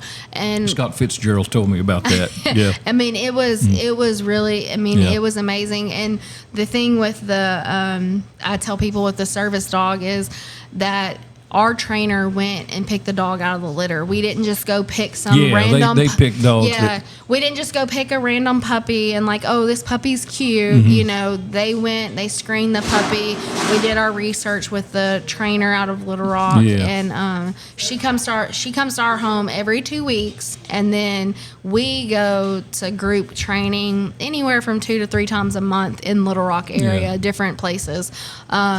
But we have the trainer stays with us the lifetime of the dog. So if John Allen develops new things or whatever, we can train on things he needs. Yeah. So, I mean, it's really, I had never really heard of service dogs for children with autism until I watched, there was a special about Rosie O'Donnell. I think it was on Amazon Prime Video maybe, or maybe Netflix. But her daughter has autism, and it was about them getting a service dog for her daughter. And that's kind of how I learned about it. Now, there are nonprofits that you can apply for to get a service dog. There's wait lists, of course. years of wait lists. Obviously, yeah. You know, so, but it's really neat to see how John Allen and his service dog's name's Coda, how they interact. It's like, what breed is it? He's a silver lab. So it's really neat just to see, like, even though he isn't trained for the elopement part yet, when they're outside, when John Allen takes off running, Coda's right there with him, and he like cuts him off to redirect him. I mean, and he's a 9-month-old puppy, and when we take him to our group training, people are like, he's only 9 months. I'm like, I've been doing this since he was 10 weeks old. I came home from the hospital with a newborn baby on a Wednesday and got an 8-week-old puppy that Saturday. So it was like having 2 newborn babies. But it was amazing to see this weekend when we went to the autism walk, having Coda there and other kids with autism being able to come up to him, and you know, they found comfort in him if they were overwhelmed. Of course, the parents would be like, hey, can they pet him or, you know, hug on him? And I'm like, of course, you know, because John Allen wasn't needing him at the time.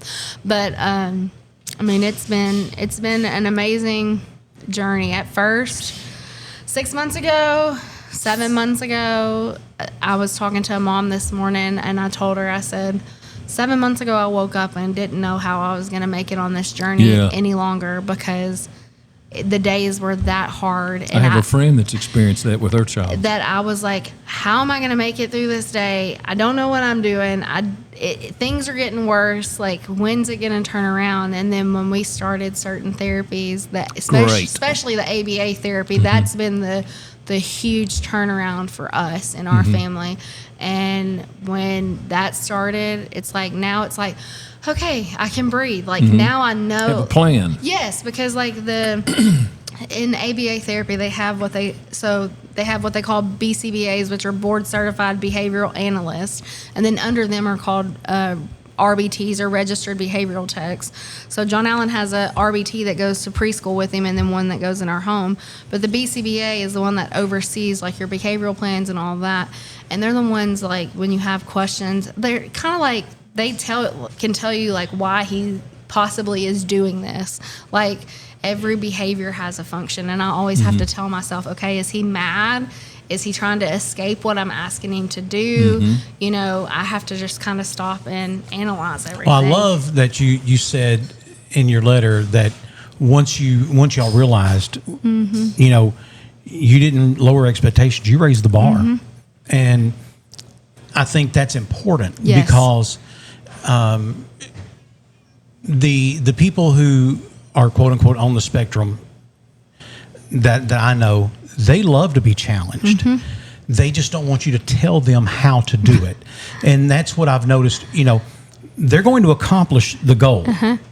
Just widen the lines a little bit, and they'll stay between them, but you're going to have to give a little grace on that. And it's certainly something I've noticed. You know, and the shame of it is growing up, I'm 54, and so I'm sure that I had plenty of interactions with other kids my age who were autistic, and no one just knew what it was. It was just, well, he's a little slow, or he's special, or learning disability. He's got a learning disability. Learning disability, yeah. And I remember. I've thought about it several times as an adult. There was a kid in my class in third, fourth, and fifth grade. We were in the same class, and what was ironic was I was in the gifted and talented program, and our district. That was ironic that you were in the gifted and talented. Our district. I don't think so.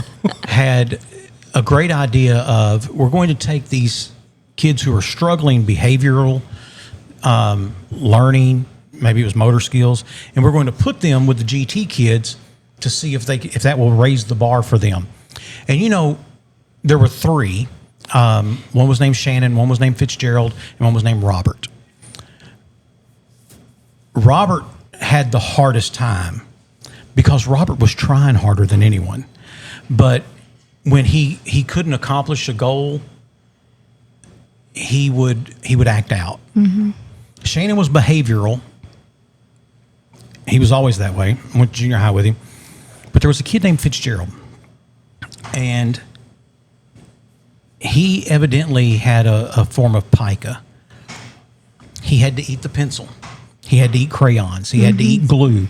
He would eat the paint. He would sit over and pick the paint off the wall and eat it. We always just thought he was weird, As an adult, I look back about Fitzgerald and I thought, he was somewhere on the spectrum and no one just knew what to call it. And that was the 70s, and early 80s. No one knew what it was called.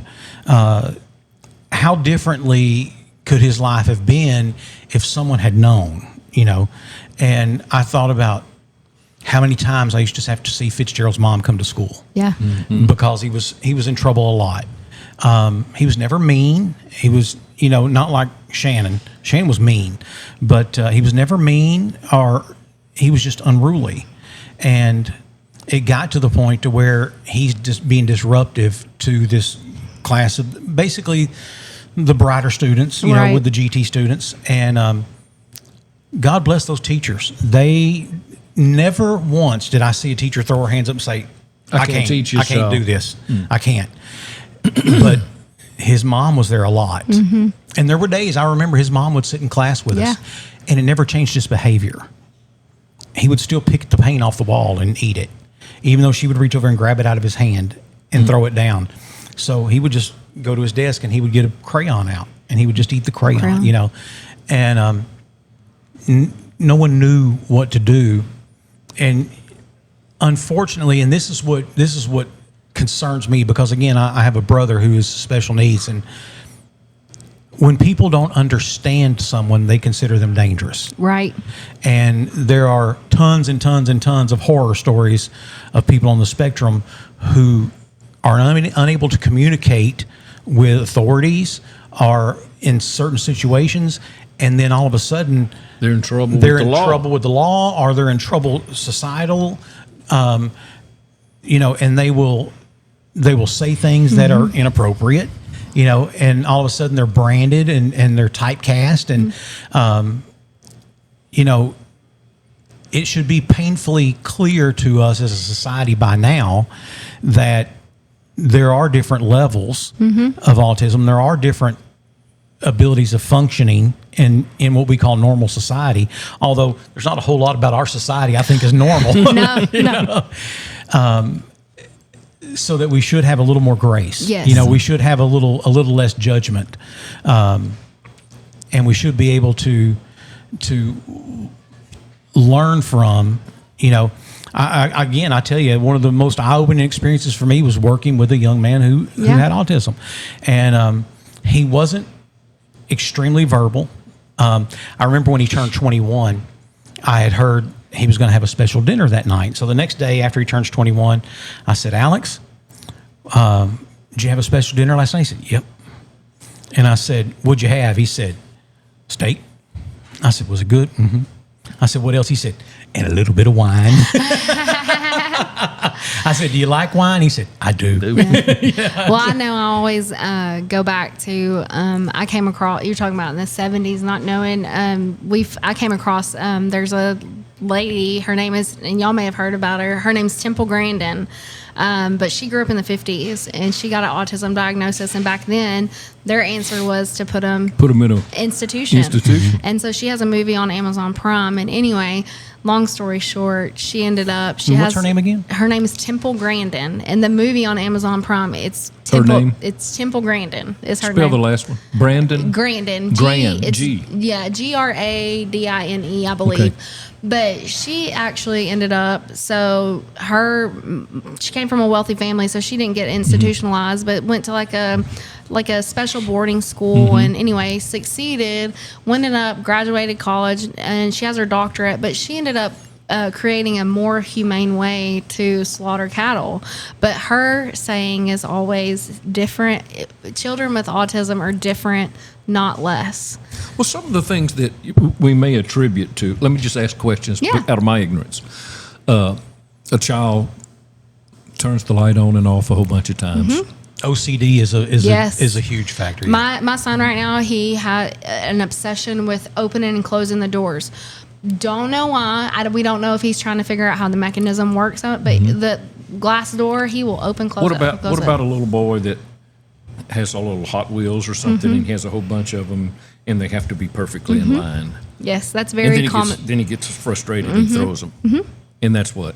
I don't know if it actually has a term for it. But that's OCD as well, maybe? Yes. There's a level of OCD there, yeah. So basically how it's been described to me by John Allen's BCBA is that in his mind, how it's wired is that he thinks it should be a certain way, and that's the only way it can be. And so whenever he is lining something up or he's sitting something up and it doesn't do that, then that's whenever he gets his reaction. Instead of a neurotypical kid being like, Mom, I'm mad because this tire isn't lining up here, his reaction is, oh, I'm mad, so I just throw it. And push them all out of the way. Yes. And so which we tell him, like, okay, John Allen, that doesn't fix it. We can help you. But his brain is so wired, the more the BCBA has seen him, is that he is stubborn and thinks that this is the only way to do it. And when it doesn't go this way, then we get mad.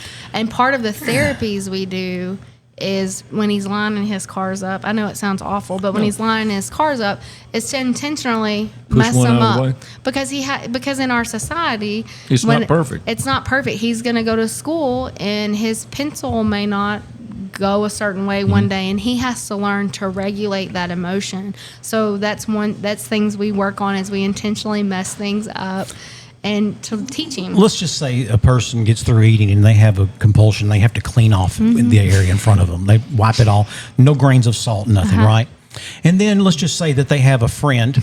I'm not going to say any names, but I am going to point and whistle. And who will then take salt and just pour it out in front of them. That would be a bad person, wouldn't it? That would be a mean person. Yeah. So, see, I was helping you, just like she said. You're helping me regulate. I was helping you be a better person. You know, Boomer knows this about me. I have struggled my entire life with stuff, with patterns. Yeah, and it is a. He can. We were at Minute Maid Park watching the Astros play. And Sandy, and it was long before the game. And Sandy said, "I can take the people and put them, play Tetris with them." And he has to line them up. I have to stop myself, because if I start that, then I could be 3 days of doing that, and then it's everything, and then it's. I walk in the living room and my house is a disaster. Even if it's not a disaster in other people's minds, it is in mine, because that sock or that package that. We opened the package but didn't throw the box away. I have fought this my entire life. And there have been times where, to me, it feels debilitating. I can't imagine what it's like to have to deal with me. And it is, I guess, why I have a soft spot for, people who are on the spectrum. But you're high functioning, and you're very intelligent, and a lot of times that's a sidebar or something that comes along with greatness, with being able to have a brilliant. Sandy has the ability to store. He can compartmentalize things real easily, he can be doing something, whatever he's working on right then. And this happened a lot of times when we were in business together, or when I worked for him. You could come in with a problem, and he could just stop that. He wouldn't say, you know what, let me finish this and come back in a minute. He could stop that and shove his computer keyboard up and listen to yours, and then go back and be in the middle of it. And so, that's high functioning. I'm very task oriented. Yeah. So that's what if you give me 10 tasks, what I am not able to do, I do not have the ability to work on all 10.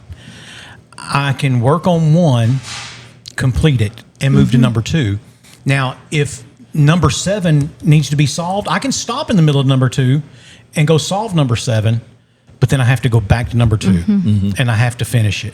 And or if you're low functioning like me, you can look at 10 of them and go, I'm not doing any of them. Not doing none of that. Not doing any of them. Oh, that seems too hard. I'm just going to watch a movie. Well, and that's one thing we've learned with John Allen, talking about having a list of 1 through 10 or whatever. The therapist that comes in our home, we have a board that's like, one side is red, that's his to-do side, and then one side's green, and that's his done side. And she'll put like 3 or 4 things, and he has a table that he has to go and sit at. And whenever I'll tell you, there's controversy over ABA, but whenever I've seen it with my own eyes in my house or whatever, it's not as harsh as what the internet says it is and stuff like that. Like, he goes to his table, he may work at his table 4 minutes. He's got to complete his task. And the reason that we do that is because whenever he goes to kindergarten or in society, you're going to be giving tasks and you have to complete them. Or just sit in your desk. Yes. So you like have to sit here. So his task may be he has a shape sorter he has to complete, and then he has to do a puzzle, and then he has to do a coloring sheet. And depending on how long it takes him, sometimes we're there less than 5 minutes. Sometimes we're there maybe 6 to 8 minutes. Now he can say, I need a break. And if he verbalizes, I need a break, then he gets to walk away and take a break. But we make sure that he's not using that break to escape the task that we're asking him to do. Right. Because some kids with autism, just like with anything in everyday life, there's things we have to do that we don't like, but we don't get to. That's why they call it a job. Yeah, we don't get to escape it. And so that's the thing, is we have to recognize, okay, are you just trying to escape this, or are we really feeling overwhelmed and unregulated? Because if we're just trying to escape, then we got to work through this, bud. Yeah. And that's one thing I want to tell parents. I tell people all the time, I'm like, I wish I could just put it in a glass globe, everything I've learned over the last year, and me be like, here, take this and shake it and look at what your life can be like. Because I didn't think my life could be where it is today, because I mean, like I said, 6 months ago I was in shambles, and then now I have moms reaching out to me, and I tell them, like, I don't have it all figured out. I can just show you what I know. I can show you what I know, and you can take it and do with it what you want. But people are like, you're like the Union County Autism Liaison or whatever. But I'm just like, well, that's what you want to do. Yes, because I want us to be able, I want our community to be able to offer sensory friendly events where we can, sensory friendly hours at a library where it may be a little bit quieter or whatever, or just events where we can take our kids where it could be a little fenced in area and they can play, and we don't have to worry about, like, okay, most of the times when we go out as parents or with me, I'm like, okay, where's the exit door? Where do I need to be watching? Excuse me. Because they get away that quick and they're fast. And you can literally turn 1 second and they're gone. And as parents, that's always like, when I have to go to my son's high school games, I'm like, okay, where's he at? Who has him? Where are we sitting? Because it's like a logistical nightmare sometimes going places. But you have to do it for the safety, because he's nonverbal, so he can't say, hi, I'm John Allen. Can you help me find my mom? I mean, we do have. And other parents get real freaked out if you put a halter on. Right. Yes. People are like, with a leash. Yeah. People are like, oh, you're a horrible parent. Which John Allen doesn't like to. Yeah. Be constrained. No, we've tried that before to make it a little bit, and he does not like it. But that's. Well, you see people in the airport with a toddler, and they just on a bungee cord. But my goal, and it's not going to happen overnight. It's going to take months. It'll take a year or whatever. But is to be able to offer things locally where we can have, local autism walks to bring education and advocacy to it, just like you do anything else. These kids should be able to be included in baseball games, Little League. That's one thing that my husband and I said next year. We're like, he's going to play T-ball. We're going to find him a team. There was a system through the Boys and Girls Club, and I don't know if it still exists. I believe it does. It was called Buddy Ball. Yeah, we've heard about that. And so when my oldest son, he made All-Stars, and he never, I'll say about Jax, he was never the best player on my team, ever. Had the most hustle. Yeah. Because he knew he wasn't the most gifted physically. But I told him, I said, you made All-Stars, you owe it. Come on, we're going to go do buddy ball. And so he and I would go out and volunteer with buddy ball. Let me just tell you, when you take a kid who's never caught a ball in the air and you help him, man, it don't get much better than that. Just to see the celebration of I caught a ball, something that, we take for granted. Yeah. And just to see that celebration, it's something. So until you've been to those games, not the buddy ball one, but even when they start pitching, it's still fun. But when they're playing T-ball, herding cats. That's what it's like. Yeah. Herding cats. Got kids out there throwing the glove up in the air. Picking the grass. Yes, and laying down. So when my grandson Jackson was in T-ball, about the only place the ball gets hit to is the pitcher's mound. So they put Jackson on the pitcher's mound. So Jackson goes down there and fields it like a shortstop and zings it over there to first base. And I'm standing by the first base dugout and he goes right past that little kid. He's not looking at anything. So the coach said, Jackson, he said, just throw it back to home plate from now on when you pick the ball up. He was zinging the ball out. I had a group of T-ballers when my oldest son started. And I don't know. My dad was a professional baseball player, and he was my coach all my life. And I was a decent player, but I'm 5'7". I wasn't going to play beyond high school. And so I didn't know I didn't remember what they was like coach T-ballers, so I'm just coaching them like you would high school regular kids. Yeah. Regular kids who play regular ball. And so we had a T-ball game. And Steve Harrell was helping me coach. And the other little team come up and they hit the ball to my shortstop. My shortstop flips it. Second baseman wind gloves it, fires it to second base. We ran a double play in T-ball. And the other coach is looking at me like I was like, "What's up?" It's one of those things where you don't want to show the other. You don't want to demolish other kids, right? Yeah. But you talk about demoralize them when you turn a double play in T-ball. So I get my son all the way to high school, and I'm like, I went on Facebook, announced my retirement from coaching. I'm done. Everything.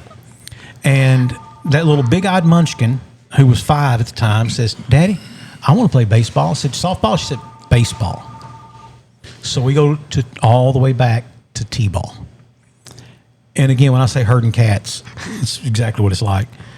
There'll be 14 of them in the infield. I'm standing there in the coach's box one day, and I'm looking out at the outfield, and I got a little girl who does this and sits down on the ground. She ain't getting So I walk out there while the game's going on. I just walk out there and I say, Emma, baby, what's the matter? That butterfly won't let me pick it up. And I'm like, I am not cut out for this. I realized right then. I do not have the capacity for this. I have no idea what to say to her. I mean, if it was my son, I know exactly what I would say. There's no crying. There's no butterflies in baseball. Right. I mean, that's the other thing is coaching girls is totally different than coaching boys. Yeah, there's a lot of emotion. Because the boys, you can say, hey, suck it up, buttercup, all right? Put on your big boy pants and get back out there, You can't talk about little girls' pants. No. Coaches. Walk out to the mound in the middle of a game and be like, are you okay? Mm-hmm. Yeah. Can you start acting like it? Can you start throwing like you're okay? Because right now you look handicapped. You can say things like that to little boys at 10 and 11 and 12 years old. You can't do that with little girls. Nope. Because all of a sudden they'll start crying. Oh, it's a different thing. Yeah, it is. It's different. Well, then there's emotional little boys. I cried a lot in baseball. Did you? Yeah, I did. I didn't. If I missed something, I'd cry and throw my glove. No, I didn't. Man, Buddy Sanford would have had me No, I running didn't. foul poles. I can see them in my mind right No. now. I've been running foul poles till the next day. Throw your glove in baseball and see what happens. Yeah. But back to the autism. So obviously you have a vision, and that's where it starts. You have to have that vision, right? And I think the part that surprises me is you're telling us that you're still fairly new in this journey. Yeah. And you know a lot. And, but you've had to learn where these opportunities are for assistance and opportunities are for help and therapy. How have these parents up till now been doing it? How have they been functioning with autistic children? Because again, I go back to this young man I worked with who was so fabulous. His mom's actually a good friend of ours. And so how has she been doing it? I never thought about how she's been doing it and how tough this has been on her all these years. Honestly, I don't know because, and honestly, as parents I come in contact with, I have to tell them, you have to change your mindset on it, and you have to realize these kids are sharper than what you think, and you have to stop saying, well, my kid's autistic, so they can act that way, or they can do this, or they can do that. As a parent, once I struggled until the BCBA looked me in the eyes and said, Carmen, he is smarter than you and I combined. He just doesn't know how to get it out of his mouth yet. Once I heard those words, I'm like, okay. You know what you're doing. You just can't communicate it yet. And so once I got them, and I'm like, we can't put limitations on them, and we have to say, yes, he has this diagnosis, but, look at what he can do if you get him the help. And not just sit back and go take whatever a teacher or school district or therapist or other doctor. If you don't like the opinion of one person, go to someone else and get a second opinion. Because that's what I tell people about ABA. Because I will tell you, our occupational therapist, she told me, she was like, don't do it. She said, it's awful. Don't do it. Those were her exact words to me. And I was like, okay, well, I was like, well, I'm going to give it a try because the company I found came in our house, and I'm like, if I don't like them, I can just tell them to leave. And she came to me not too long ago, and she told me, it was probably about a month or two ago, she said, I want to apologize to you. She said, because we're a team and we should all work together. And she said, you changed my view on it. Good. Now, I will tell you, there are clinics out there that aren't the best. We've been blessed. The people that actually own the company, the guy lives in Florida and had clients move to Magnolia, and they called him and were like, there's no services here, or what services are here, there's a wait list. So he started doing his research and opened a clinic in Little Rock to service our area. Our BCBA lives in Florida. She zooms in on our sessions. Wow. So we're thankful for technology. Yeah. And I tell everybody, if I wish I could just bring her to Arkansas. Her name is Dr. Melissa Wamble, but she goes by Missy. But the reason I feel like Missy is so good is because Missy's worked in the school system. She was a gen ed teacher. Then she was a special ed teacher. She has literally spent her last part of her career literally just on autism. And so literally she has been so helpful because she's been with the students directly. She didn't just go to school to be a BCBA. Like, she has a passion for it. And that's like the two RBTs. You would have to. Yes. And that's like the two RBTs that we have. The one that comes in our home is totally a God thing. She actually, when we interviewed her, because the guy that owns the company, he sent me these RBTs resumes and was like, here's their resumes. Pick one. Yes. And I literally was like, what am I looking at? I mean, I was like, okay. So I just start looking. The one that we ended up interviewing for our in-home, she literally had only been in El Dorado for 2 days. Her husband works at Murphy USA, and they had moved from Georgia. Because when I saw her resume, my husband and I were like, well, she's kind of like, I mean, she had good, like, history with, like, how long she had been places. But, like, you could see, like, she moved towns and states frequently. So I was like, one of two things. Her husband's either corporate or he's military. So when I actually interviewed her, I was like, are you here on military or is it corporate? She was like, no, my husband works for Murphy USA. And let me interrupt real quick and just say this. Boys and girls, this is why it matters how much you put on your resume. You were somewhere for 7 months, and then you were somewhere else for 9 months, and you were somewhere else for 3 months, and you were somewhere else for less than a year.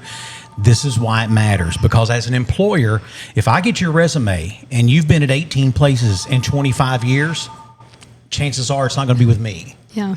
You know, that's why it matters, because you just heard her just say, yeah, but they move a lot, you know. But she was like, my husband works for Murphy and we're here because he started working for the corporate office or whatever. And her name is Sedona, and like she is amazing. And the one that we have at the preschool, her name is Alex. She is amazing. Like I say that we have been blessed with the best team, but I tell people, if you get a BCBA that you don't like or you're not pleased with, you can go to the company and say, hey, I don't really like how this is playing out. Can we get another person assigned to our case? Same thing with RBTs, because how it worked is Sedona came in our home and basically what they call paired for 2 weeks. So basically they were just getting to know each other. Like they played, talked, and all that. Because you don't want someone coming in your home with your kid and all of a sudden being like, oh no, you can't do that. Because the kid's going to be like, what? I live here. Yeah, like what are you doing? So like they build that relationship. And honestly, John Allen cries every time she leaves our home. Like he's sad that she's leaving, and I'm like, she's coming back. Now the one at school, Alex goes, my feelings get hurt because he doesn't cry, and I'm like, well, it's because he's going home and he's not having to stay at school. Yeah. But you know, that's one thing I educate. If you don't like an answer you get from a therapist, or go get a second opinion, go get a third opinion until you're pleased with what until either enough people say the same thing, right, and you realize, okay, that is how it is, or until you get the answer that you're looking for. Right. I mean, and that's how it was with John Allen, is with his diagnosis. Like when he first started out at Small Town Occupational Therapy, you know, I went to school with the therapist, and I was like, do you think he's on the spectrum? Because I was kind of curious, because I was like, he doesn't do certain things. Like, do you think? And her words were, give him a year with me. And she said, then we can go from there. And after a year, she was like, yeah, I think we need to get him evaluated. And so we got an evaluation from there. Then we went to the Dentist Developmental Center. It was the same diagnosis. So, I mean, at that point, you know, you realize, like, okay, he has this diagnosis, and you just get him the help that you can. So you say you had mothers talking to you, and do you make yourself available, or they just find you? Or So basically, it's been through doctors that I've come in contact with that, like, I tell them, like, if you haven't, like, I know that HIPAA privacy or whatever, but I tell doctors and people I come in contact with, if there's a parent that's struggling, share my information. Okay. Some people find me on Facebook. I've done people have found me from the news. I went on the news April 1st. They did an article on me, been in the newspaper, but then at that support meeting, there's different families that come, and so we exchange numbers, and I tell them, like, okay, if you know someone else that needs help, basically it's just so there's some it's just communication like going. Basically it's just from word of mouth. They're just networking. Yes, basically that's what it is. Because the one mom that's been messaging me, she got my information from a doctor that I told that could share my information. And of course, when the mom reached out, she was like, you know, Dr. So-and-so gave me your number. I hope that's okay. And I was like, yes, like, I want to help you. Like, how can I help you? Like, what do you need? What information do you need? And like I tell people, I don't know all the answers. I just know from what I've lived. Your own journey. You're searching. Yes. And, you let know. me ask you this question, because this happened recently. I had a family member who contacted me, has a child that's about 4, and said, I think my child could possibly be autistic. One, she's nonverbal at 4. And I was like, I'm sorry, I thought you knew. I mean, my wife and I did. We kind of picked up on that pretty early. And she's like, but her dad will not let us have her tested because somehow or another that means something's wrong. And what recommendation would you give to someone who's having that kind of internal family struggle over getting a child tested?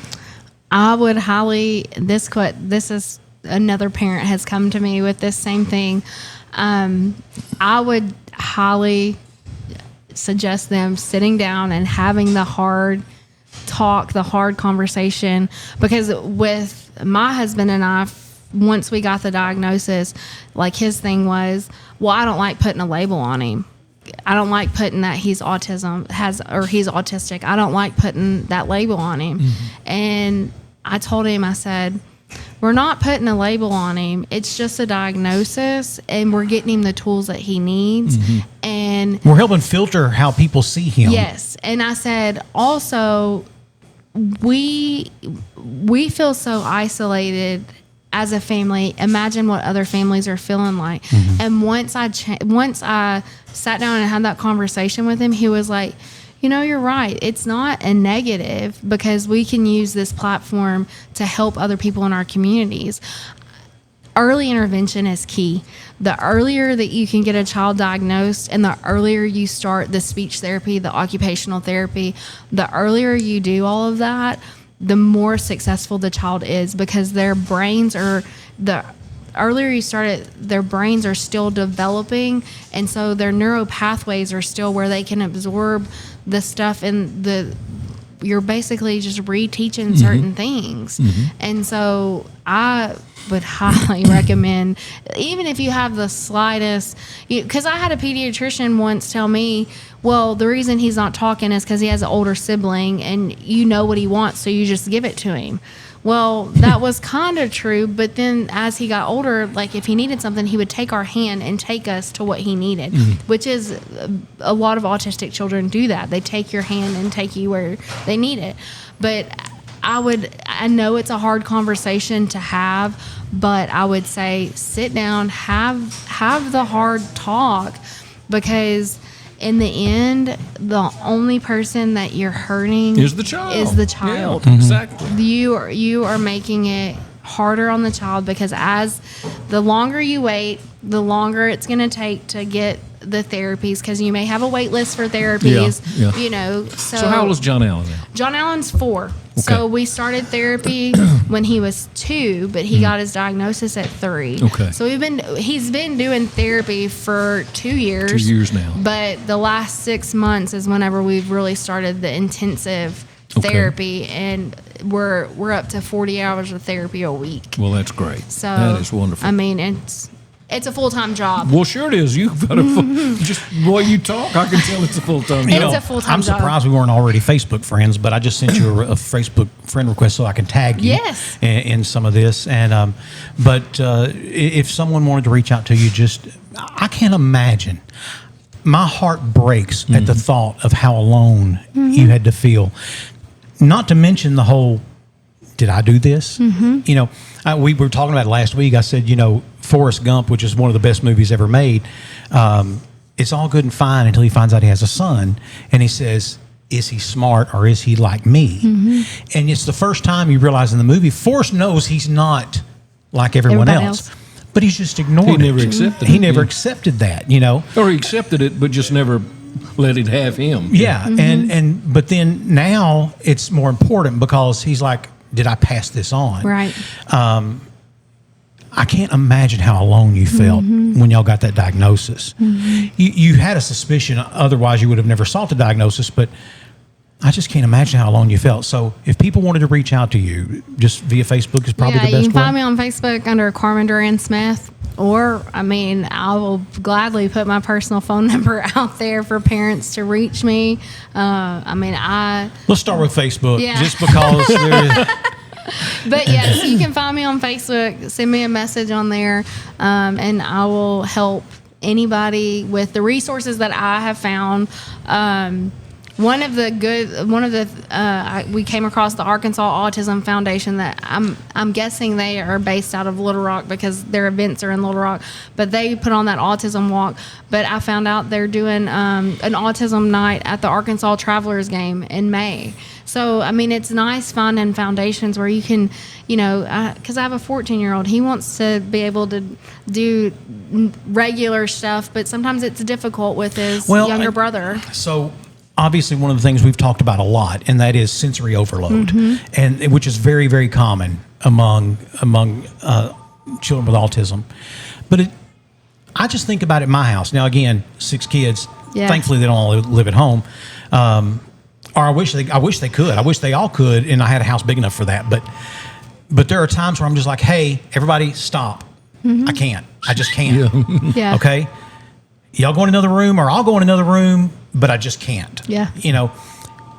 Amplify that by like 1,000. And that's what, so just like we can hear the phone ringing, we hear it, we ignore it. Subconsciously, we hear it, but consciously, we just ignore it, right?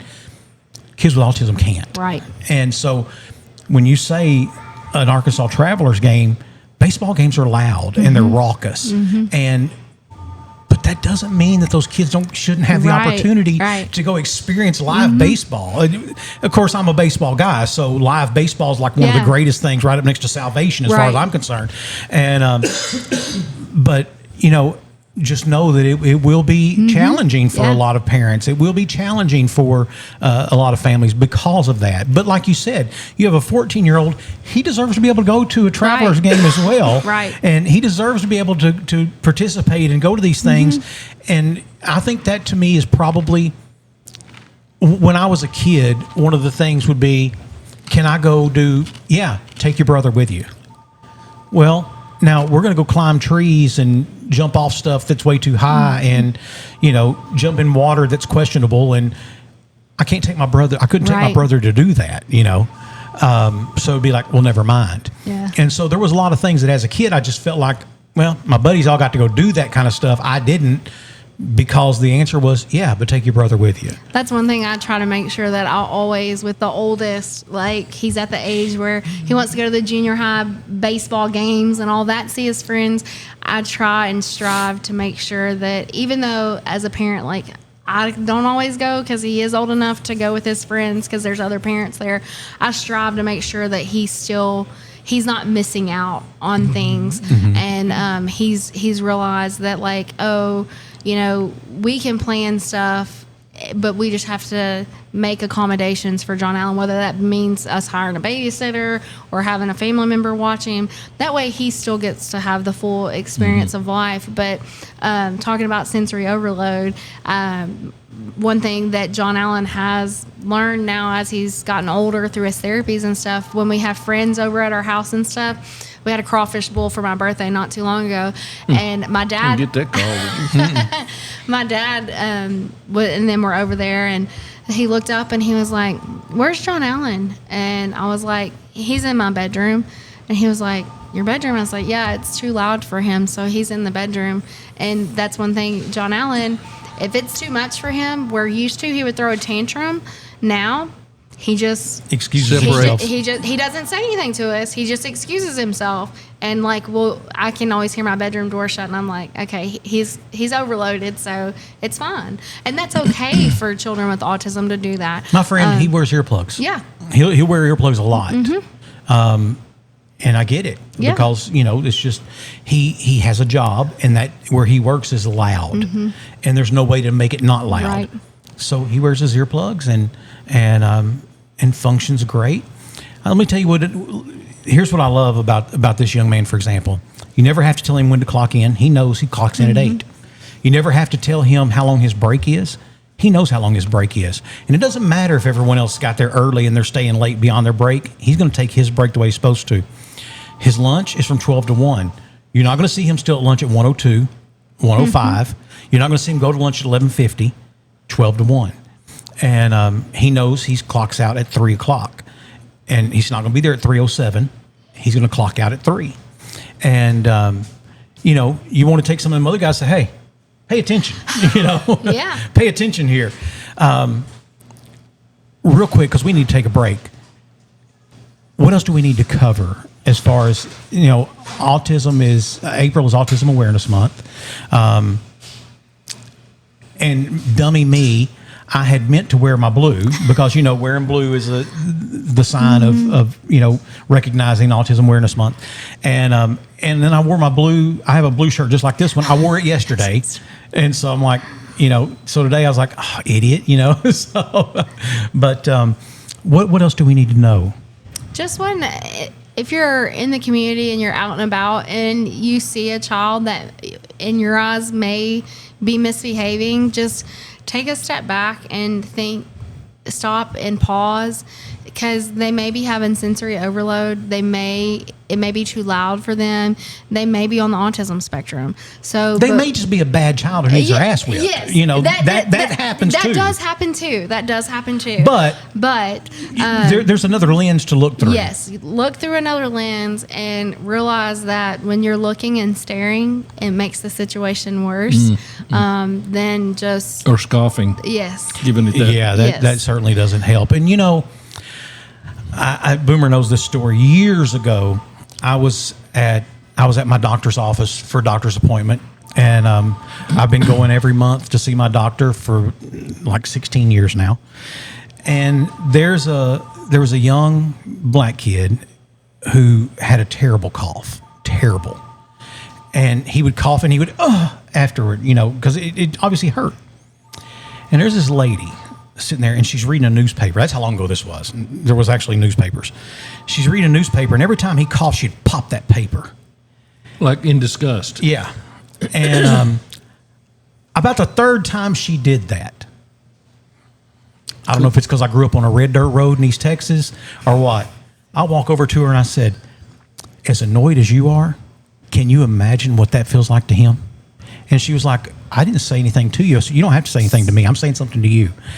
Popping that paper in that baby's face because he has a cough he can't help isn't doing anyone any good. That's right. She got pissed and left. Good. Nobody wanted you here anyway. That's right.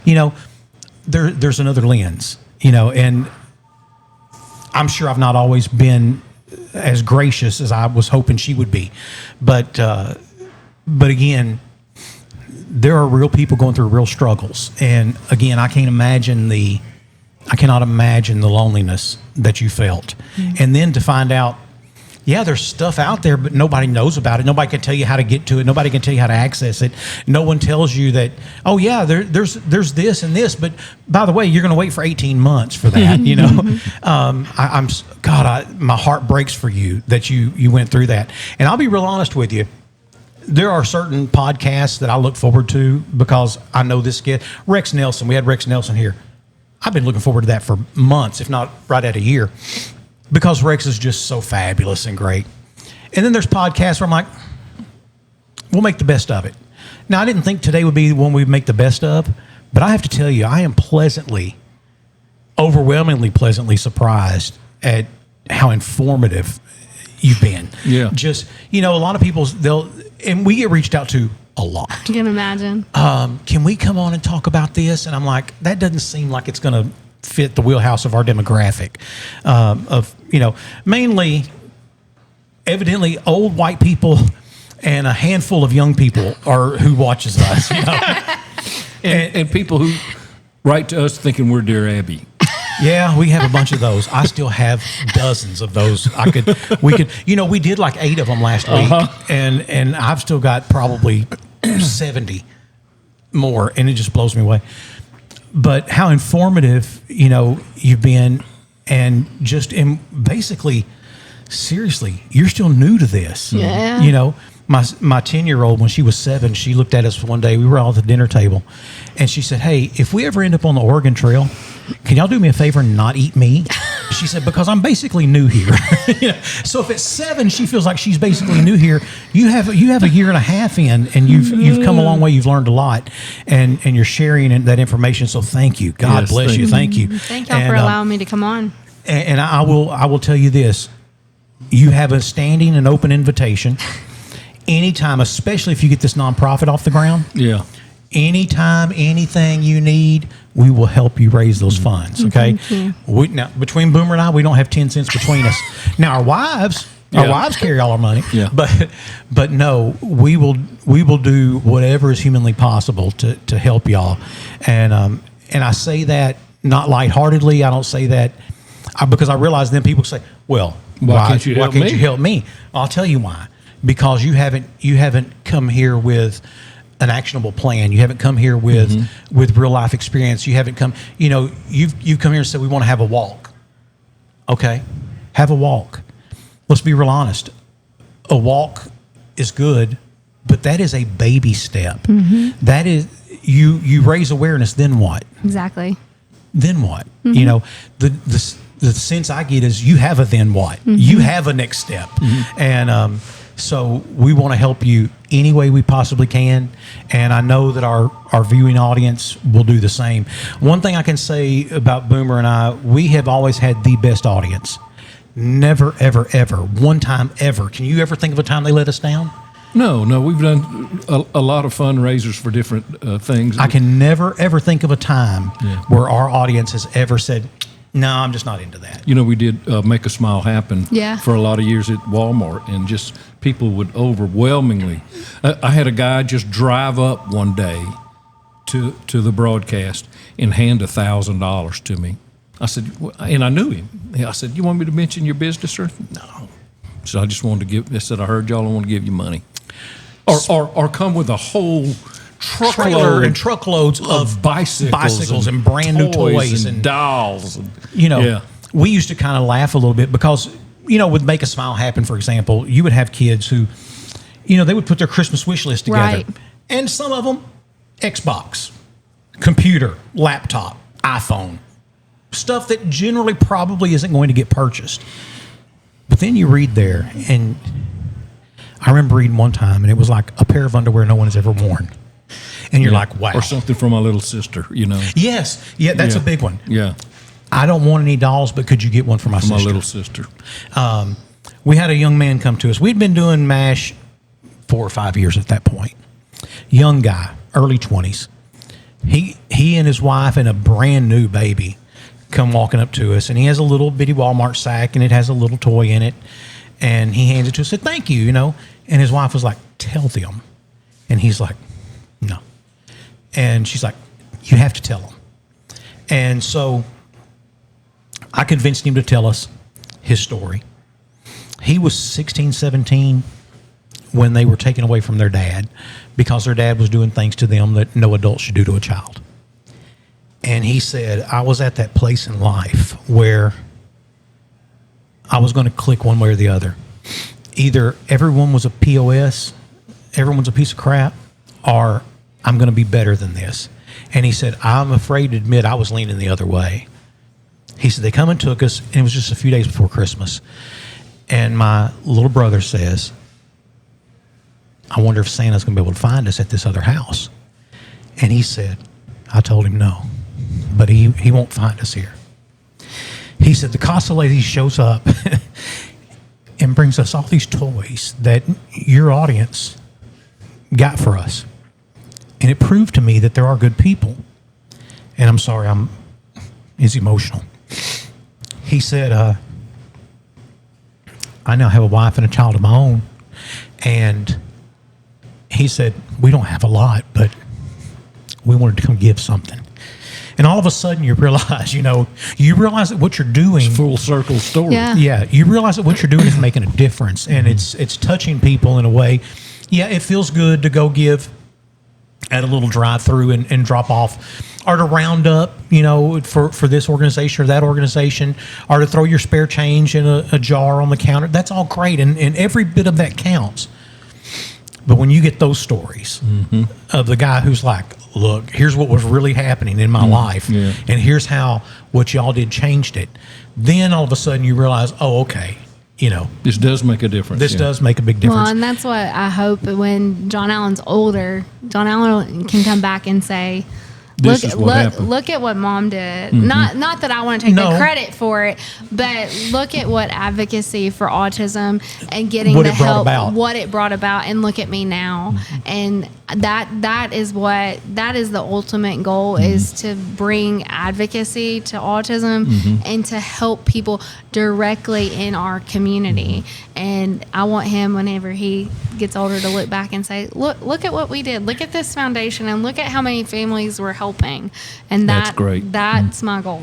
And then, of course, your dad. I've always considered your mom and your dad both to be very, very good friends. Yes. And I don't know if they've ever considered me to be a good friend, but I have always considered them to be good friends. And so when I walked in today, JW, our producer, says, "Do y'all know each other?" And she's like, "Well, actually, he knows my parents." I was like, "Yeah." I'm at the age where I get that a lot too. Yeah. You know my parents. Or you ask kids, who's your mom and dad? Yeah, that's right. You ask them even. Yeah, who's your parents? My wife and I, when there's 14 years between us, and we started figuring out pretty soon after we dated, we knew a lot of the same people. It's just I knew their parents. So we're going to take a break. When we come back, Carmen, you want to stick around with us? Sure. Okay. We have some more. Good decision. We have some more letters to Sandy and Boomer, and they don't disappoint, believe me. And we've got that coming up and more of Off the Back Porch right after this. Experience, courage, common sense. All of these are traits we want in any elected position, but especially in the man we will pick as our next sheriff. Michael Fife hasn't just been in law enforcement for 30 plus years. He's the one who answers the call in the middle of the night, putting himself last and Union County first, looking folks in the eye, doing what's right, standing up for all of us. Vote for Michael Fife for Union County Sheriff. For longer than most of us can remember, Timber Lane Meat Market has been a staple of our community, where quality meats and friendly faces come standard. From everyday dinners to weekend cookouts, make it fresh, make it local, make it Timber Lane. Be sure to check out the daily lunch specials and like us on Facebook. Timber Lane Meat Market, 1336 West Hillsboro in El Dorado. Proud to be part of South Arkansas, and even more proud to be displayed on your table. Everybody loves a parade, and Hilarious Pizza throws parades all week long. Bring the family in for your favorites, or explore the variety that Hilarious Pizza offers. Come join us at Hilarious Pizza for the greatest parade ever. Country Village Sporting Goods has a little bit of everything you need to get you to the water, the woods, or to the camp. Coming soon, a new shipment of creek boats. Every year we sell out fast. Get yours ordered today. It seems like we're always unboxing the latest and greatest in lures and tackle. Come check out new colors, new styles, and the latest technology making rods lighter and reels easier to cast. Cruise through our vast selection of camo clothing, coveralls, overalls, boots, outerwear, and more. All at Country Village Sporting Goods, 965 Smackover Highway in El Dorado.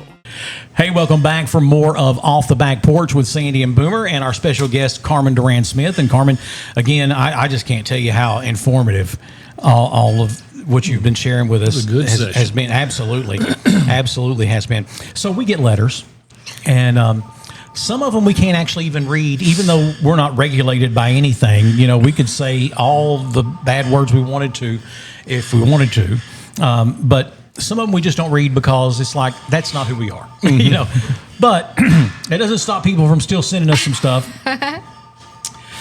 Dear Sandy and Boomer, I noticed y'all bought new mics and got off those headsets. Welcome to the 21st century. But what y'all need to do is spend your money on a fact checker. I've never seen two guys who could be so wrong about so much. BTW, you know what that means? By the way? FDJT. You know what that means? I don't. DJT is Donald John Trump. Oh, yeah. This person, Nano in Ruston. Yeah. And the only reason I share that is just to show you that we do have some idiots that do watch this podcast. Yeah. Evidently they've watched it enough that they've noticed we've got new mics. And to know that we used to use headsets. Or that we're conservative. And that we're conservatives, yeah. Yeah. BTW FDJT. Nano. John Quavius. I hope you live the life you deserve, friend. Yep. Sandy and Boomer, tell the truth. You both still have flip phones connected to your belts right now, don't you? Megan and El Dorado. iPhones, thank you very much, Megan. Turned off right now. I'm not that far removed from having a flip phone connected to my belt. Yeah, if I knew you could still get them, can you still get them? You can still get them, yeah. I want to tell you, one of the best phones I ever had was that Razr. I know. That Motorola Razr. Razr. Nothing else would get a signal. There were two things that get a signal: a bag phone and a Razr. Razr bag phones had more power than all the rest of the phones. Them bag phones, you could be in the middle of nowhere. Now I had an external antenna I could take. Magnet. Dent the top of your truck, but boom, and listen, that thing would get a signal out when nothing else would, And so, Yes, JW, there was a such thing as a bag phone. You know, it's a phone in a bag. Sometimes I really just don't like him. Because he's all young and hip and good smart. looking and tall and all that hair and big and muscles and great teeth. Bright future. Yeah, exactly. Well, I don't know. He works for us. Maybe not. Sandy and Boomer. The other day, I'm driving my 17-year-old to school. Long story, but we took his car away for a short amount of time. We're listening to the podcast, and I said, I love the chemistry these guys have. He said, yeah, but it's the kind of chemistry that'll get you banned from the science lab. Marissa in Magnolia.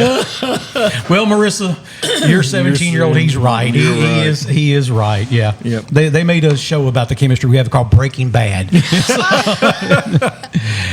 Dear Sandy and Boomer, I have to hand it to you. If confidence equaled content, y'all would have the #1 podcast in America. Brandon in Malvern. Okay, Brandon. Thanks. If confidence equaled content, yeah, I mean we're pretty confident. So that was kind of a backhanded compliment, right? Dig, Yeah. Sandy and Boomer, I said something to my husband about your podcast. He said, yeah, that's the guys who take detours and still never arrive at the destination. Amber in El Dorado. Amber, I don't like your husband either. If we're going to go down the list of people I don't like him either. Yeah. Sandy and Boomer, I think what makes your show unique is Boomer trusts the news about like he does a GPS. I bet he still prints directions from MapQuest. Eric and Bearden. No, I do not print MapQuest. I do. Well, I mean, here's the if deal. I'm by myself, I can't look at my phone if I'm on an interstate. It'll talk to you. Yeah, but sometimes it's late. Be in the right lane, and you're like, you mean for that exit that I just passed? Is that the one you mean? In 500 feet. Yeah. No, but here's the deal. I've been in spots where, I was out of coverage, and I didn't know where I was and didn't know where to turn. Dear Sandy and Boomer, tell the truth. Y'all do prepare for the show, but then Sandy leaves the notes at home and just refuses to admit it. Emma in Hampton. Well, here they are right here. That's what I'm saying, Emma. Here they are. I mean, this could be them or some that I jotted down on the fly a while ago. Some from somewhere. My MapQuest directions on how to get here. We were in the office back there a while ago, and we found some. We found some back there. Just use them. Dear Sandy and Boomer, I'm pretty sure I went to school with Sandy. I was on Facebook one day, and a reel pops up, and I'm like, hey, I know that guy. My 19-year-old daughter was standing there, and I pointed at Sandy. She said, no, he looks older than you. Sandy said something about being 54, which I am as well. Then later he talks about the Space Shuttle Challenger exploding and being in Miss Anderson's U.S. history class watching it on the TV on wheels. Granted, there are probably hundreds of Miss Andersons who taught 8th grade U.S. history. So now I'm on a mission, and I find another reel where he talks about growing up in Houston. Well, that's where I'm from, and that's where Miss Anderson taught history at FM Black Middle School. I had another classmate, his name was Steve, and he moved to Arkansas to a town called Arkadelphia. I remember because I thought it was such an odd name for a town. So to find another classmate possibly in Arkansas is not a huge surprise. Sandy, did you go to FM Black Middle School? I guess that would have been about 1986. Pamela, Deer Park, Texas. I was the girl who wore culottes way too often. Well, Pamela, yes, I did go to FM Black Middle School. And I do remember you, and yes, you did wear culottes a lot. Are you kidding me? No, I'm not kidding you at all. And how funny is that? That is hilarious. I'm guessing that maybe we have a mutual friend, and so I guess maybe one of the Facebook reels popped up on her page, and she's like, I know that guy.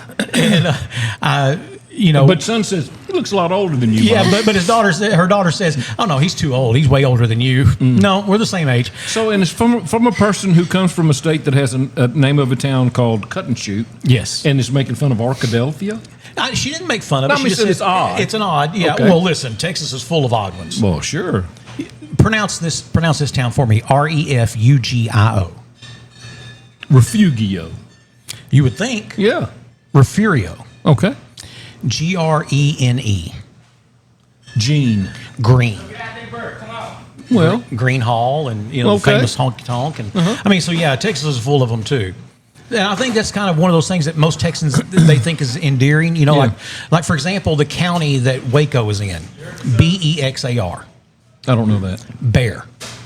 It's Bear County, and so I think as bad as Louisiana. Yeah, when Texans hear of another place that has weird names, people ask me all the time, how far are you from Smackover? Yeah. And I'm like, actually just a few right miles, there, and they're like, oh, I've always loved that name Smackover. How did it get the name? Funny, there's two beliefs and I can't remember his first name. He's Dr. Nolan. He was one of Bill's nephews.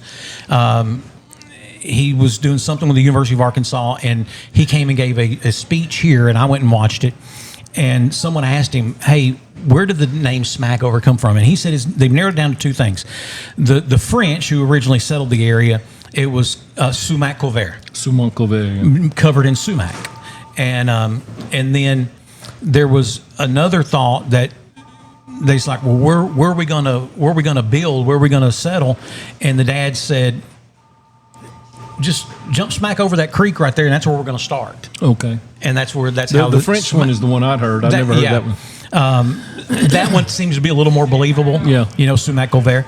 And but I have people ask me all the time, say, have you ever been to Possum Holler or Booger Holler or whatever, Arkansas? I'm like, no, not that I know of, and they're like, and I tell people, my friends in Texas, I'm like, hey, we're a lot like Texas in that we have a weird town too. Y'all have Austin. We have the one with the Passion Play. Eureka Springs. Eureka Springs. I'm like, that's as weird a town as it comes, And so yes, I said, all the hippies live there. Believe me, it smells like Willie Nelson drove through town. Every time I go. And now Eureka Springs is a great place to visit. Yeah, I like to visit it. Wouldn't want to live there. Great places to eat and haunted houses. I'm not into that. 56 North Central Arkansas. Yes. It's a town named 56. Yep. That's right. We were going up to. We keep looking back. I keep thinking someone. I'm looking in your glasses, and it looks like someone's walking in. We were going up to turkey hunt in Mark Twain, up in Missouri. We stopped in 56. And I walk in, and it's a convenience store, and it has like a little diner attached to it, and gas pumps out front, and not modern by any means. And I go through the convenience store, and I'm going to the bathroom. There's three guys sitting over there right next to the bathroom. They just watched me come out. I went, I don't know if I want to lock the door and never come out or just turn and run, but it was a little Abner moment there. There's so we have some odd named places, and and Texas has Vider. Yeah, Vider. We have Harrison. Yeah, we got Harrison. Yep. I'd taken the kids one time. We went to Mountain Home, and they're all still pretty small. And we're walking around in Walmart in Mountain Home, and Micah, my oldest, who was probably maybe 11 at the time, I see her. She's walking from a buggy, and she's looking around. Hey, Dad, I know. No. I know. I mean, just no. I know. So she was like, I've living in El Dorado, culture shock. Now, of course, she moved to El Dorado. She had been in a school district in Texas that had 3 African American kids K through 12. 3. And then she moved into her classroom here, and she was the 23rd student and the 9th white student. So a big culture shock for her. So there are places in, you said Harrison, Marshall, Texas, Marshall, Arkansas, like that too. Oklahoma, for the most part, unless you're in metro somewhere, is a white state. Where I lived in western Oklahoma, there were about 3 or 4 families of black families, and luckily 2 or 3 of them had a lot of sons that help our football team, because they were only ones that were fast enough to.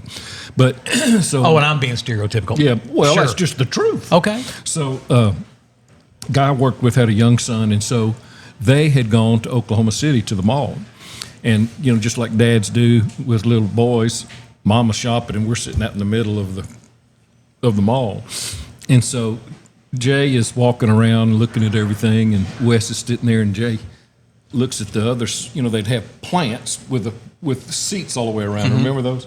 And there's a black man sitting over there, and Jay walks over there all the way to him and stops and looks at him. And I mean, he's like toddler. And Daddy's at the other one way over there. He goes, "Daddy, look!"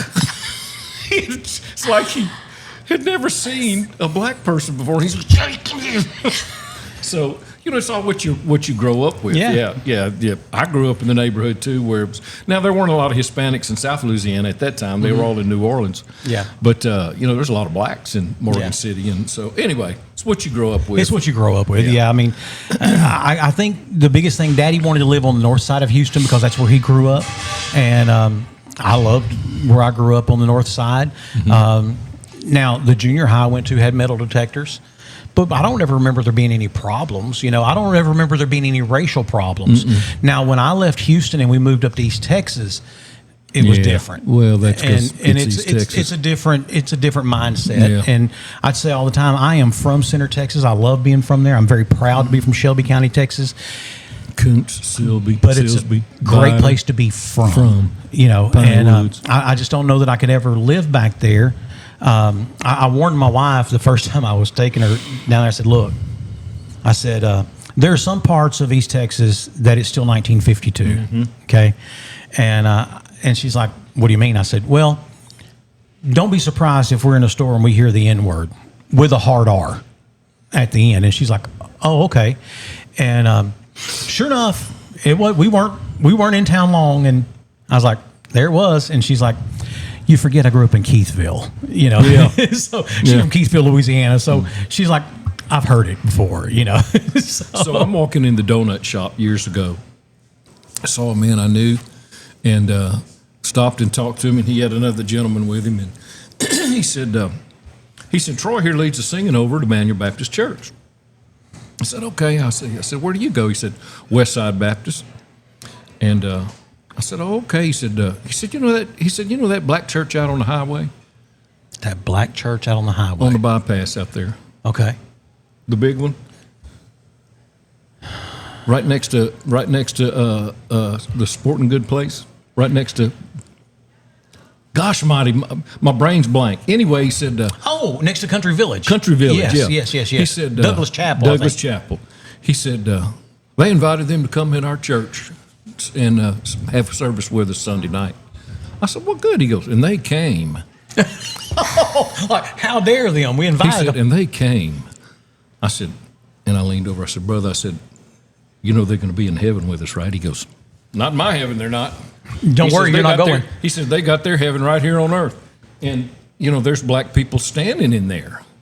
And he slung the N-word out like that. I said, I do not go to church with him. I turned around. Be very clear. I'm going to be very clear. I do not go to church. Hey, here's the good news. If you don't want to go to heaven with people of other races, don't worry. You're not going. You're not going to make it. You're not going to make it anyway.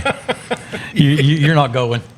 So, yeah. My oh my, it's obviously growing up, I witnessed and saw plenty of racism and by no means am I saying our society's perfect because it's far from it, but we have come a long, long way. Long way. Yep. In my lifetime. I remember my oldest son was 9. We were watching a TV show, and on the TV show, they dropped the N-word. And he turns around and looks at me and says, Daddy, what is, and he repeats the word. I said, first of all, that's a word we don't say, okay? But it's very derogatory. I also remember I've never been prouder in my life that he was 9 years old and hadn't heard before he'd ever heard it the first time, ever heard the word. And I was like, thank you, because I heard it all the time growing up, and in mixed company, So for him to be 9 and never heard the N-word, I was so tickled to death, life is hard enough without me choosing a group of people to hate. Yeah. Or to even dislike. I can dislike tons of people for good reason. I can dislike you because you're a crappy parent. I can dislike you because you're a crappy person, because you're not a good employee, or because you're not or you're negative. That's the thing that kills me. We post stories on our Facebook page for South Arkansas Now, and some of the comments, I'm just like, really? That's what you read that whole story, and your only thought was this negative comment. Okay. We did a story earlier this week, and where we talked about Martha's old store being rebranded now with a new owner, Stevie Joe's, and they're opening and blah blah blah. And a person literally said, "Well, we don't need more boutiques. We need more clothing stores."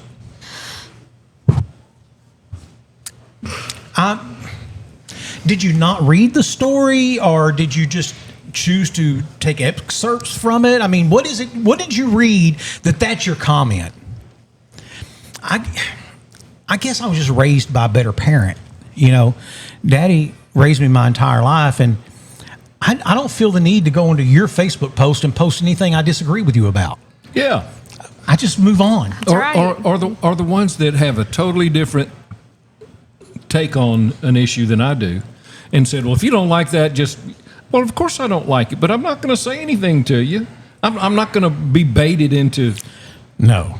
And that's where we have a couple of friends that they'll post things, and they're posting it just simply to cause controversy, just to get people to react. And that train is never late. It shows up right on time. Yep, and it's the same people. And there's ironically, I just look up, and there was a guy that walked by, and he's one of the world's worst. Really? Yeah, you can post a story about, so let's just say, for example, the story we posted today. Amber Cable announces last night they're doing a $10 million, this is phase one. Phase one is a $10 million renovation. They're going to add another line of product at Amber Cable in El Dorado, and it's going to bring 13 jobs. That guy? Right, because it was 13? 13? What's that going to do? But, when Bird Marine closed, how many people did they lose? How many people lost their jobs? It wasn't even 13. But you still felt the impact of that, right? When the Polaris dealer that used to be up here in the Foxfire Shopping Center, when it closed, how many people lost their jobs? It wasn't 13. But you still feel the impact of that, right? Well, here's a company that's going to invest $10 million in phase one, which I don't think they would be calling it phase one if they didn't already have a phase 2 or 3 and so on, right? And it's going to bring 13 new jobs. That's great. By the way, those aren't going to be minimum wage jobs. Those are going to be great paying jobs. Great paying jobs in Amber. And, we hear from the chamber last night that, we're getting site visits from international companies who they really, really, really like what Union County has to offer in the infrastructure.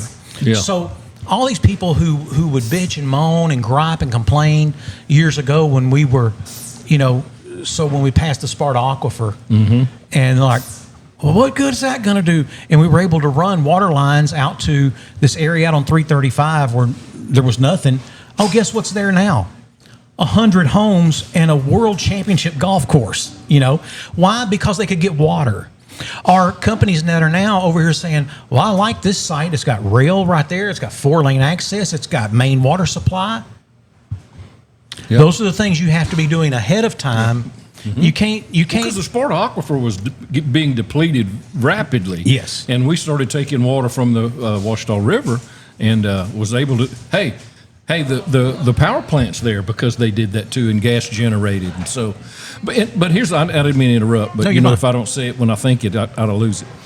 When I moved to El Dorado in '89, there were 27,000 plus people, and we're less than 15 now, I think, 14 something. Yeah. The last census. So the people that are still for El Dorado growing Union County started doing things years ago. First thing we did was create a place for entertainment to try to rebrand our city. And there were naysayers back then. So we don't need that. We need new jobs. Well, with that comes all the jobs that Murphy USA brings in now. Murphy USA is not going to stay here if you don't have a hospital or some of the amenities that they can get in Houston or Dallas. They cannot attract young executives into their company if they're going to move here and you got to go 2 hours to have a baby or you got to go 2 hours to be entertained. Yeah. Or you come here and you got a subpar school system. Yeah. You're not going to attract them. They're not going to come here. Not when companies like ConocoPhillips and ExxonMobil, and they're sitting in metropolitan areas where these people could choose to live outside the metro but have all the conveniences of the metro. But they can come to a place like Murphy USA and we have a world championship golf course. We have 3 golf courses. You know, we have an entertainment district. You know, we have a symphony. We have a symphony. We have an arts center. We have. Now we're going to have a hospital backed by Baptist Health. And the things that we're doing, it may not always pay off right now, but there are ancillary things that if we weren't doing those things, we could look like and just pick a town in South Arkansas and plug that name in right there. That's not in El Dorado. We could look just like them. But I'll tell you, when it comes to south of Little Rock and west of Memphis, in that line, that corridor of the interstate, tell me another town in anywhere in that region in Arkansas who has what we have. Yeah. There's not one. There's not one. Yeah, you look at anybody in the Delta, and you know, any of them, and I'm not going to name any by name, but you look at any of them, and they don't have what we have. You know, some of them have colleges and schools. We got colleges and good schools and hospitals. And our college, by the way, they announced last night, enrollment is up 9%. That's unheard of for a junior college level. 9%, and it's been increasing year after year, and that's a testimony to what Dr. Stephanie Tully D'Artez is doing over there. I'm a huge fan of hers. I want to have her on the podcast in the near future because she and her husband are people who were kind of like me, and that is they moved here and chose to stay. And I got that question a lot when I left the radio stations here. People were like, "But you're staying." I just didn't want to uproot my kids from school from what they. And then the other thing was the El Dorado Promise. I mean, I have a son who will get his master's degree this December. You know how much he's cost me so far? 0. I have never ever written a check. I've never given a dime to any of his college because of the El Dorado Promise. Tell me where else in America you can do that other than Kalamazoo. You know, and that's, I mean, I've got a daughter graduating law school. The only reason I ever had to pay anything was because she transferred from the University of Arkansas to Louisiana Tech her freshman year. And that was a minimal amount. I have another son with a bachelor's degree. Never paid a penny to one penny. And he went to Ouachita. He went to OBU. Don't know if people know it or not, but OBU's not a cheap school. And, you know, I used to tell him, I'd say, son, you're getting $250,000 education here, you know. I know we just did my son's freshman schedule, and I was impressed on how it was all laid out and how, like, they do their career path for college based on what their ideas are now. And I was impressed because I have a degree in culinary arts, and when I saw culinary management and hospitality industry as one of the choices, I was like, oh, wow. Like, I didn't go to school in El Dorado, but, I mean, if that would have been an option to me in high school, I mean, him being able to take the classes to earn college credit, I mean, I was impressed when we went to go do his scheduling. So when my oldest, when she graduated high school, she was actually a sophomore in college. Yeah. So was Addison. You know, and that's just because she was able to take the current courses and of course with AP classes, you know, you can get more credit, opt out or whatever, right. You know, if you score a certain amount on AP tests. And I can't tell you how many thousands upon thousands of dollars my kids have brought home nearly every year from those Murphy awards because of their test scores, you know. And I'm just, name me another town like us, and you can't name one. So Lanxess got named Industry of the Year. Yeah, Lanxess won Industry of the Year. I guess Delic was in third, and then JW, who was second place? It was Standard Lithium was third. Delic was second. Okay, and then Lanxess was the Industry of the Year. And I'll tell you what I liked. So our table's here. Lanxess is the next table over, right? The man who ends up getting up and accepting the award, I don't know who he is. I don't know what his role is in the company. If he's a president or a vice president or a CEO, I don't know what he is. But when they announced third place and second place, they obviously knew they had won. And he goes around the table and he starts patting his people on the back. And he's like, I can see him. He's like, this because of you, because of you. Immediately, he's giving the credit to his employees. And to me, that said a whole lot about what they do. He's like, is this perfect? Probably not. I wouldn't know if they were or weren't. But I can just tell you that told me a whole lot. Yeah. One of the things I always did when we would receive awards, and we received a ton of them, didn't we, over the years? I would always tell my employees, hey, I want you to go accept. We're going to win the award. I've been told we're going to win this award, or we're going to win that award. Or, hey, we're nominated for this. If we win, I want you to be the person to go up and accept it. And then everyone would, except one person who didn't check his email that week. And so when they called our name out, we're all look over at him. And he's like, what? And they're like, you're supposed to go accept that award. Well, nobody told me. And they're all like, yeah, we all knew. How did you not know? Wasn't me, right? Yeah, it was you. No, it wasn't. It most certainly was. I went up there. Yeah, after we told you. Oh, okay. I don't remember that part. He don't remember that part, he said. Boomer's memory. It just, it's selective. Who? Yeah. But, we were very fortunate. We won a lot of awards. Mm-hmm. Some national awards we won for some commercials that we did, and those commercials we did for the old Teague Ford Lincoln Mercury, we won big awards for those, and we won one we did for Laney's Collision and Iron Mike Tyson type commercial. But we've had a lot of fun over the years, but I'm glad that we've done all those things, but I wouldn't trade where I am right now for anything in the world. Yeah. Mm-hmm. And radio it's a world that's hurting. I have a buddy, an acquaintance, who owned 3 radio stations in Natchitoches, Louisiana.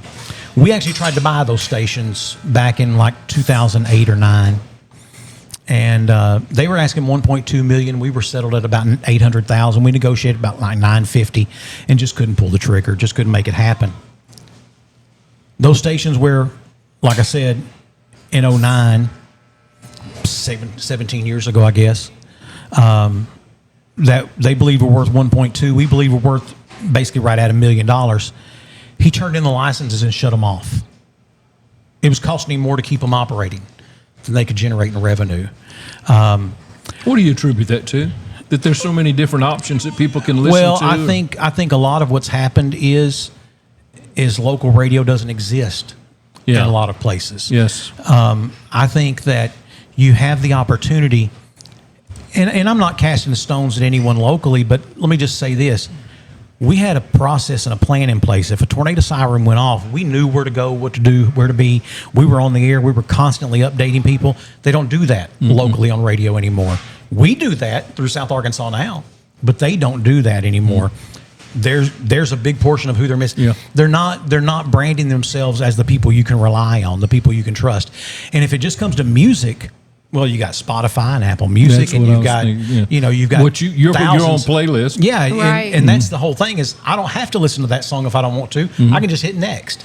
But again, there's no one giving the school lunch menu in the morning. I can't tell you how many people would call and say, "Hey, are y'all gonna? We don't leave the house until we hear the menu." When we hear the menu, then we leave the house because then I know whether we need to take a lunch. Or school closings. They wasn't on the internet then. It was on the TV scrolling or listen to the radio station. Yeah. And then they wouldn't listen. They'd just call and ask. Yes, they'd still just call. My favorite one of those was we got a call one morning and said, "Is school open?"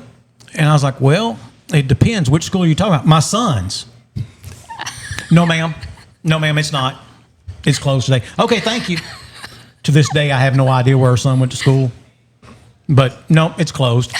And then, the people... And if they were open, you would not say closed. Do not ever use the word closed. You could not put that in your sentence anywhere. Well, there's nothing closed today. Our school's closed. Our school's closed. They're all That's closed. what they'd hear. They'd call somebody else. Yeah. And, even back then, it used to just blow me away So Bob Watson, who was traditionally and systematically slow at pulling the plug on a school day, right? He's not...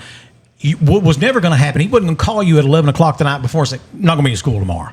You better have your butt up 5 in the morning and be at that radio station watching that phone line for it to ring, and then Bob would call. And if Bob hadn't called you by 7, you just assume school's open. One time, it's a Friday. We know there's a bad storm system coming in over the weekend. Bob says publicly, it appears that we're going to have some inclement weather. There is a chance that we won't have school some days next week. I'll let everyone know. Everyone's pissed. Well, by God, all you got to do is be able to see a weather forecast and know. Guess what didn't happen Sunday? We didn't get that inclement weather. Now, Monday, it rolled in, but not that Sunday. So we were able to go to school Monday. And then if he did call, they'd be like, "Well, there's barely anything going on." You don't understand. It's not just here in town. If that kid lives out near Mount Holly and they're trying to get through those back roads, do y'all remember the ice we had earlier this year? Yes. Okay. Well, the roads in town have been clear for a week, and there were still icy patches on all these little farm to market roads back here, these little back roads. There's still icy patches. Anything that faces the north doesn't get sunlight, so it's not going to melt. And then if there's trees to the south and it just casts a shade over it all day, it's not going to melt. And, but boy, they'd be so quick to jump on Bob. My kid was so mad that school was canceled for a week. He's the only kid that I know that loves going to school. And he would be like, "Oh, they canceled school again." And I'm like, "Yes, they canceled school again." And he was, he loves school. Yes, he loves school. Going into the 9th grade. We'll see if it continues. But he broke his arm in football this year on a Wednesday, and took him to the orthopedic, got it set. Went to church that night. He broke his growth plate and went to school on Thursday till he had surgery Friday. He was like, he wanted to go to school Friday, and I'm like, "You cannot go to school. You've been put to sleep." But that is how much he loves school. Odd child. One of my kids was complaining about, "We have to stay at school all day on Wednesday," because you don't normally get out early on Wednesdays, right? And it's like, all day on Wednesday. And I was like, "Yeah, you remember that week that you were here terrorizing me at home? Yeah, that week that you didn't go to school any of those days, and all you have to do is make up a few hours on some Wednesdays. Suck it up, buddy. You'll be okay." Let me ask you if y'all thought this. When I was in school and you look out the window and see cars driving by, you said, "Man, I'll be glad when I get out of school I can have a job and I don't have to stay in school all day long." How dumb Did you we think were. that? Oh, yeah. Did you think that? I did think God, that. if I could just get out of school and won't have to sit here all day long. Of course, jobs are a little bit more than school if you don't remember. Yeah. Well, my thing is I would go back to school. I've had people say before, "Would you go back?" I was like, I barely made it out the first time. Don't send me back to try it again. My dad, I don't remember how old I was. Well, yeah, I do. I was my 40th birthday. My dad called and said, "So what's it feel like to be 28? I said, "Dad, let's you and I be honest with each other for a moment." I said, "You've known me my entire life. I barely made it this far. Don't send me back to do it over because I didn't learn anything. I'm dumb, Dad. I will make the same mistakes, but I'll do it with experience." Yeah. And I said, "I won't make it here again." Yeah, I know. I don't want to go back to school. I don't want to do. Now, there's some things that I wish I had known back then. I wish I probably would have taken some of those maths that had letters in it instead of numbers. I didn't. I'm okay, but it would be nice to be able to help my kids with their letter math homework. My 18-year-old, I used to just fuss because she would have history homework. Now, if I have a wheelhouse, it's history. I love history. I've studied it like someone who's preparing for a doctorate, right? I just love history. And she'd have a history question, and she'd call someone. And I'm like, "What is she doing calling?" I'm right here. I'm a walking encyclopedia of history. What are you doing? But whatever. She calls somebody. So then I guess word got around to her that my feelings were a little hurt that she's not asking me for help. So one day she says, "Dad, can you help me with my homework?" Absolutely. I'm thinking history. Here we go. And I'm thinking in my mind, okay, I know about where they are in history right now. So this is perfect. It's prior to the Depression, it's the turn of the century. The gay 90s have just passed, and now the Industrial Revolution's kicking on, and man, I'm ready. Okay. And she's like, help me with this problem, this math homework.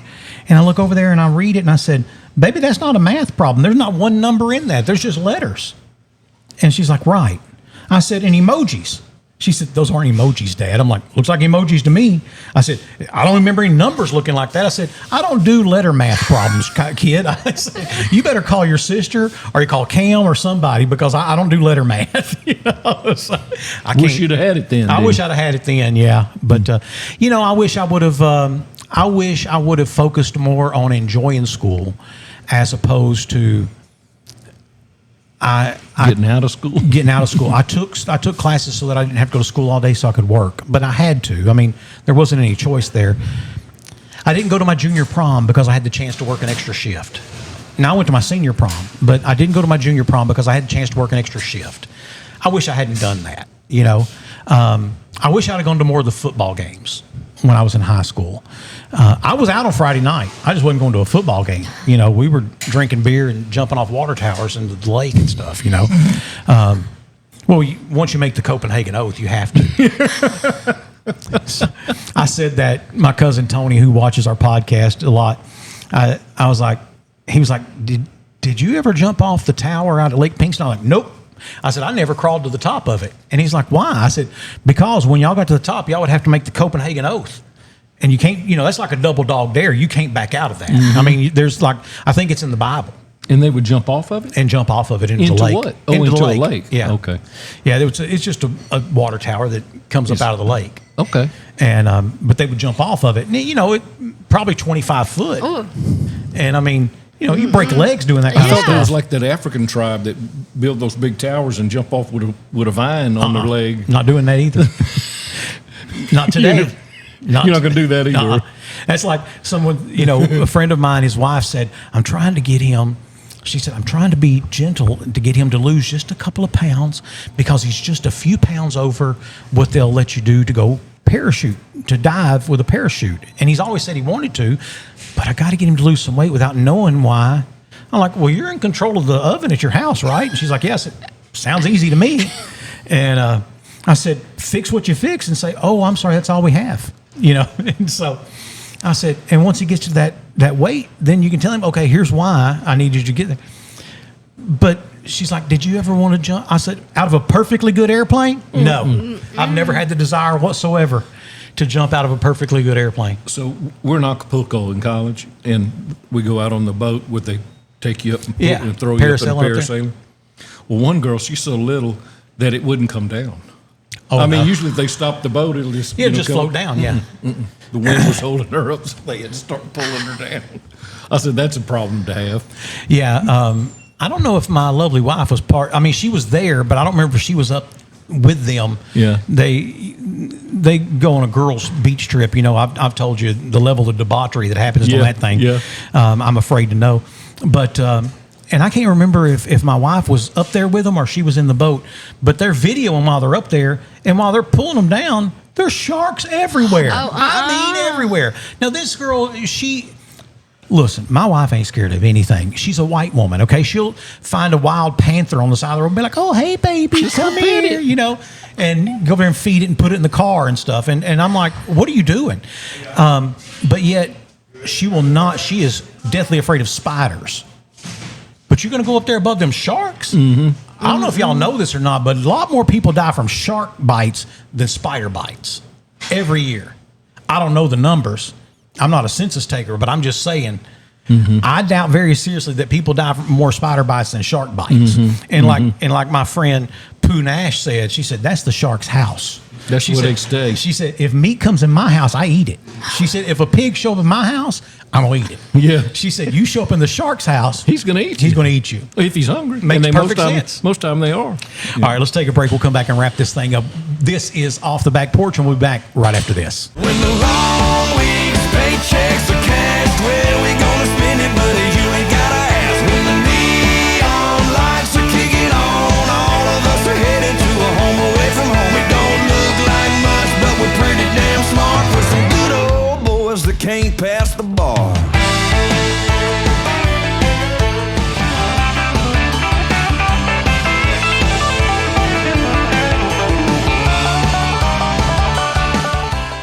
The brand new deli is open at Davis Farms Country Market, featuring Boar's Head cheese and meats. Try the Turkey Bacon Ranch, the London Broil Roast Beef, the Club Sandwich, or a fresh and crispy BLT. Check out their Cranberry and Pecan Chicken Salad, not to mention fresh hot gumbo, the soup of the day, and more. Davis Farms Country Market, 4523 Junction City Highway, or call 870-639-1323. serving South Arkansas for 25 years, and all the while expanding and growing throughout the state. ProMed Ambulance is proving their motto of world-class care and hometown values. For example, their new mobile integrated healthcare communication center. This state-of-the-art facility allows communication specialists to work directly with local 911 call centers to ensure the closest medical team is always dispatched to any emergency. World-class care and hometown values. For more information and career opportunities, go to ProMedAmbulance.com. With a name you trust, you can count on us. Glen Mechanical, plumbing, heating, and air. For over 6 decades, Glen Mechanical has been specializing in HVAC, plumbing, and all mechanical jobs. 3 generations, family-owned and operated since 1956. Glen Mechanical's business is based on relationships. They support and give back to the communities they work in. Contact them for all of your HVAC, plumbing, and mechanical needs. GlenMechanical.com. When it comes to protecting your home or business, trust the name that's been serving South Arkansas for 3 generations, Cross Roofing and Sheet Metal. From residential roofs to large commercial projects, the experienced team at Cross delivers quality you can see and reliability you can count on. Cross Roofing and Sheet Metal, built on trust, proven by results. Call Cross Roofing today. Put a solid future over your head. Hey, welcome back for more of Off the Back Porch with Sandy and Boomer. And Boomer, what a great show. I'm telling you, she was just a delight. A wealth of information. A wealth of information, yeah. And like I said, there's just some shows where I'm like, maybe it's because I don't know enough about a subject or whatever. And it's like, well, I hope it is, We've only had like 1 or 2 shows where I was like, and when we're done, I was like, ugh. I don't want to do that again. And we've got skin in the game. We either know people or have people that are on the, we say on the spectrum. But she's correct to say it's 1, 2, or 3. They rate them now. Yeah. Boom, we got some stuff coming up in the very near future, and one of those is coming up on May 2nd, the Mayhaw Festival. Okay. Which is great time. It's grown to where it's become a huge event. It's kind of like the beginning of spring, summer. Yeah. Coming up May 2nd from 8 a.m. to 3 p.m. It's the Mayhaw Festival here in downtown El Dorado over in front of the Newton House. Mm-hmm. And then also on that day, May the 2nd, the Union County Master Gardeners are having their plant sale. They generally have it adjacent to that. Yes. And that's going to start at 8 a.m. on that date as well. El Dorado Service League Golf Tournament coming up April 25th and 26th. Jax and I are signed up. It's at Mystic? At Mystic. A two-day event. That's going to be a lot of fun. They're pretty close to full, so if you want to get in on that, you can find the link either on our website at southarkansasnow.com or go to Facebook and look up the El Dorado Service League. And then Christ Church is having their open house on April the 19th, and that's going to be at 2 p.m., and they are at 2010 West Hillsboro. Jackson and I went to Christ Church recently. Now, we were there to film to make them a commercial, but enjoyed, man. It was, and of course, for a service? Or? Yes. Yeah. And, of course, Wilson Borofsky was leading the singing, and the last thing he needs is a microphone, but, just everyone was so friendly and so nice, and it was really cool. It was a great atmosphere. So, again, that's Christ Church having their open house, 2010 West Hillsboro, April the 19th at 2:00. Okay. And 2 other things. On April 24th, formerly Martha's on the Square is having their grand reopening. Stevie Joe's is going to have their ribbon cutting. Ribbon cutting in the chamber. And then the 12th, which is this Sunday, my church at Emmanuel Baptist Church is going to start having Sunday night services. And let me tell you what it's designed for. It's designed for second shift people or people that can't make it on Sunday morning. You work shift work. And I've talked to some of the guys in our own congregation that said, well, there's times when I can't make the Sunday morning because I've just, worked off or it just doesn't fit, that they'll be able to make the Sunday night. Yeah. So that's to accommodate those people. We used to have a running joke when our church was holding 2 services on Sunday mornings. One of our associate pastors, he said, hey, here's the great thing about that early service. He said, we've got a big parking lot, pull your boat up, park. By the time we're done, you can be on the water before 10. You can be on the lake. He said, and I laughed. I thought it was hilarious. And then I normally went to the early service, and I'm leaving one day, the early service, and I'm watching. There's 3 trucks with boats in our parking lot, and I'm like, those rascals really are going to the lake as soon as this is over. So our worship leader sent out a big email to all the group email to all the band members and said, now, just so you know that if you sign up for whichever date you sign up for, that includes the Sunday night service. Well, I didn't reply on the group plan, but on the group's email, but I got on, messaged him separately.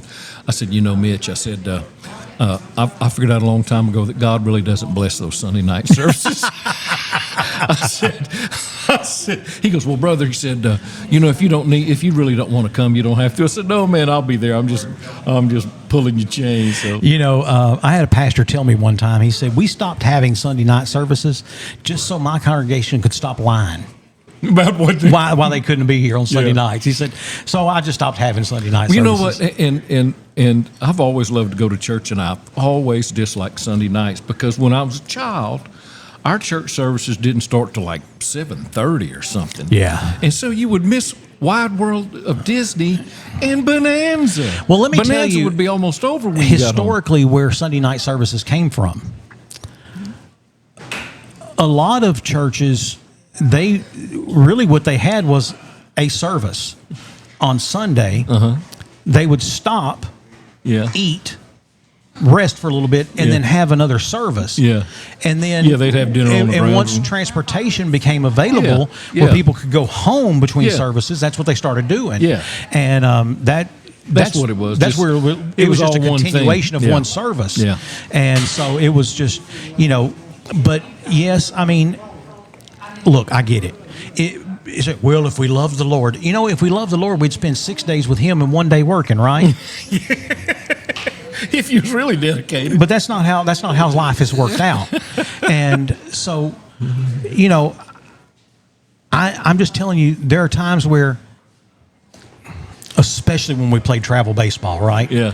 So we're leaving Friday, sometimes checking out before school ends. Going to our. Okay, I was done. Well, he's cleaning it for the. I got you.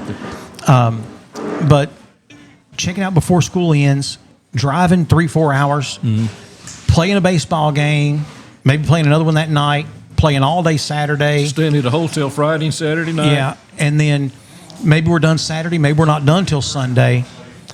And then we get home, and I got kids that still got to do homework, you know. I've got kids that haven't touched this project they had to do over the weekend. And so, yeah, I get it. I do. But yeah, that pastor said, I just quit having Sunday night service. My staff, my congregation quit lying to me about why they weren't here. You know, like, yeah, it makes sense. Makes perfectly good sense. Yeah. And, you know, there's people, they love home groups, for example. The one time in my entire life that I ever felt the call to pastor, we started off in someone's home before we finally got a building. But I don't miss those days. Yeah, exactly. It's just not comfortable to me. That's tough. You know, but that's going to do it for us, folks. That is, we appreciate Carmen Duran-Smith for coming over and joining us for today's podcast. And again, very interesting. And I will tag her in the videos that we post on Facebook. So if you want to get in touch with her, you can just follow that tag and find her. And then also coming up in the near future, we have some more great podcasts, some great guests coming up I'm excited about. Not going to tell you about them just yet, but I'm excited about them. And we appreciate you. We appreciate our sponsors. And Boomer, as always, I appreciate you. Sure. Thank you. And even though I said I didn't like him, I do appreciate JW, who makes all the magic happen. Yeah. And without him, it wouldn't be any. So thank y'all so much. God bless. Have a great weekend. With a history of being the voices you trust, this is Off the Back Porch.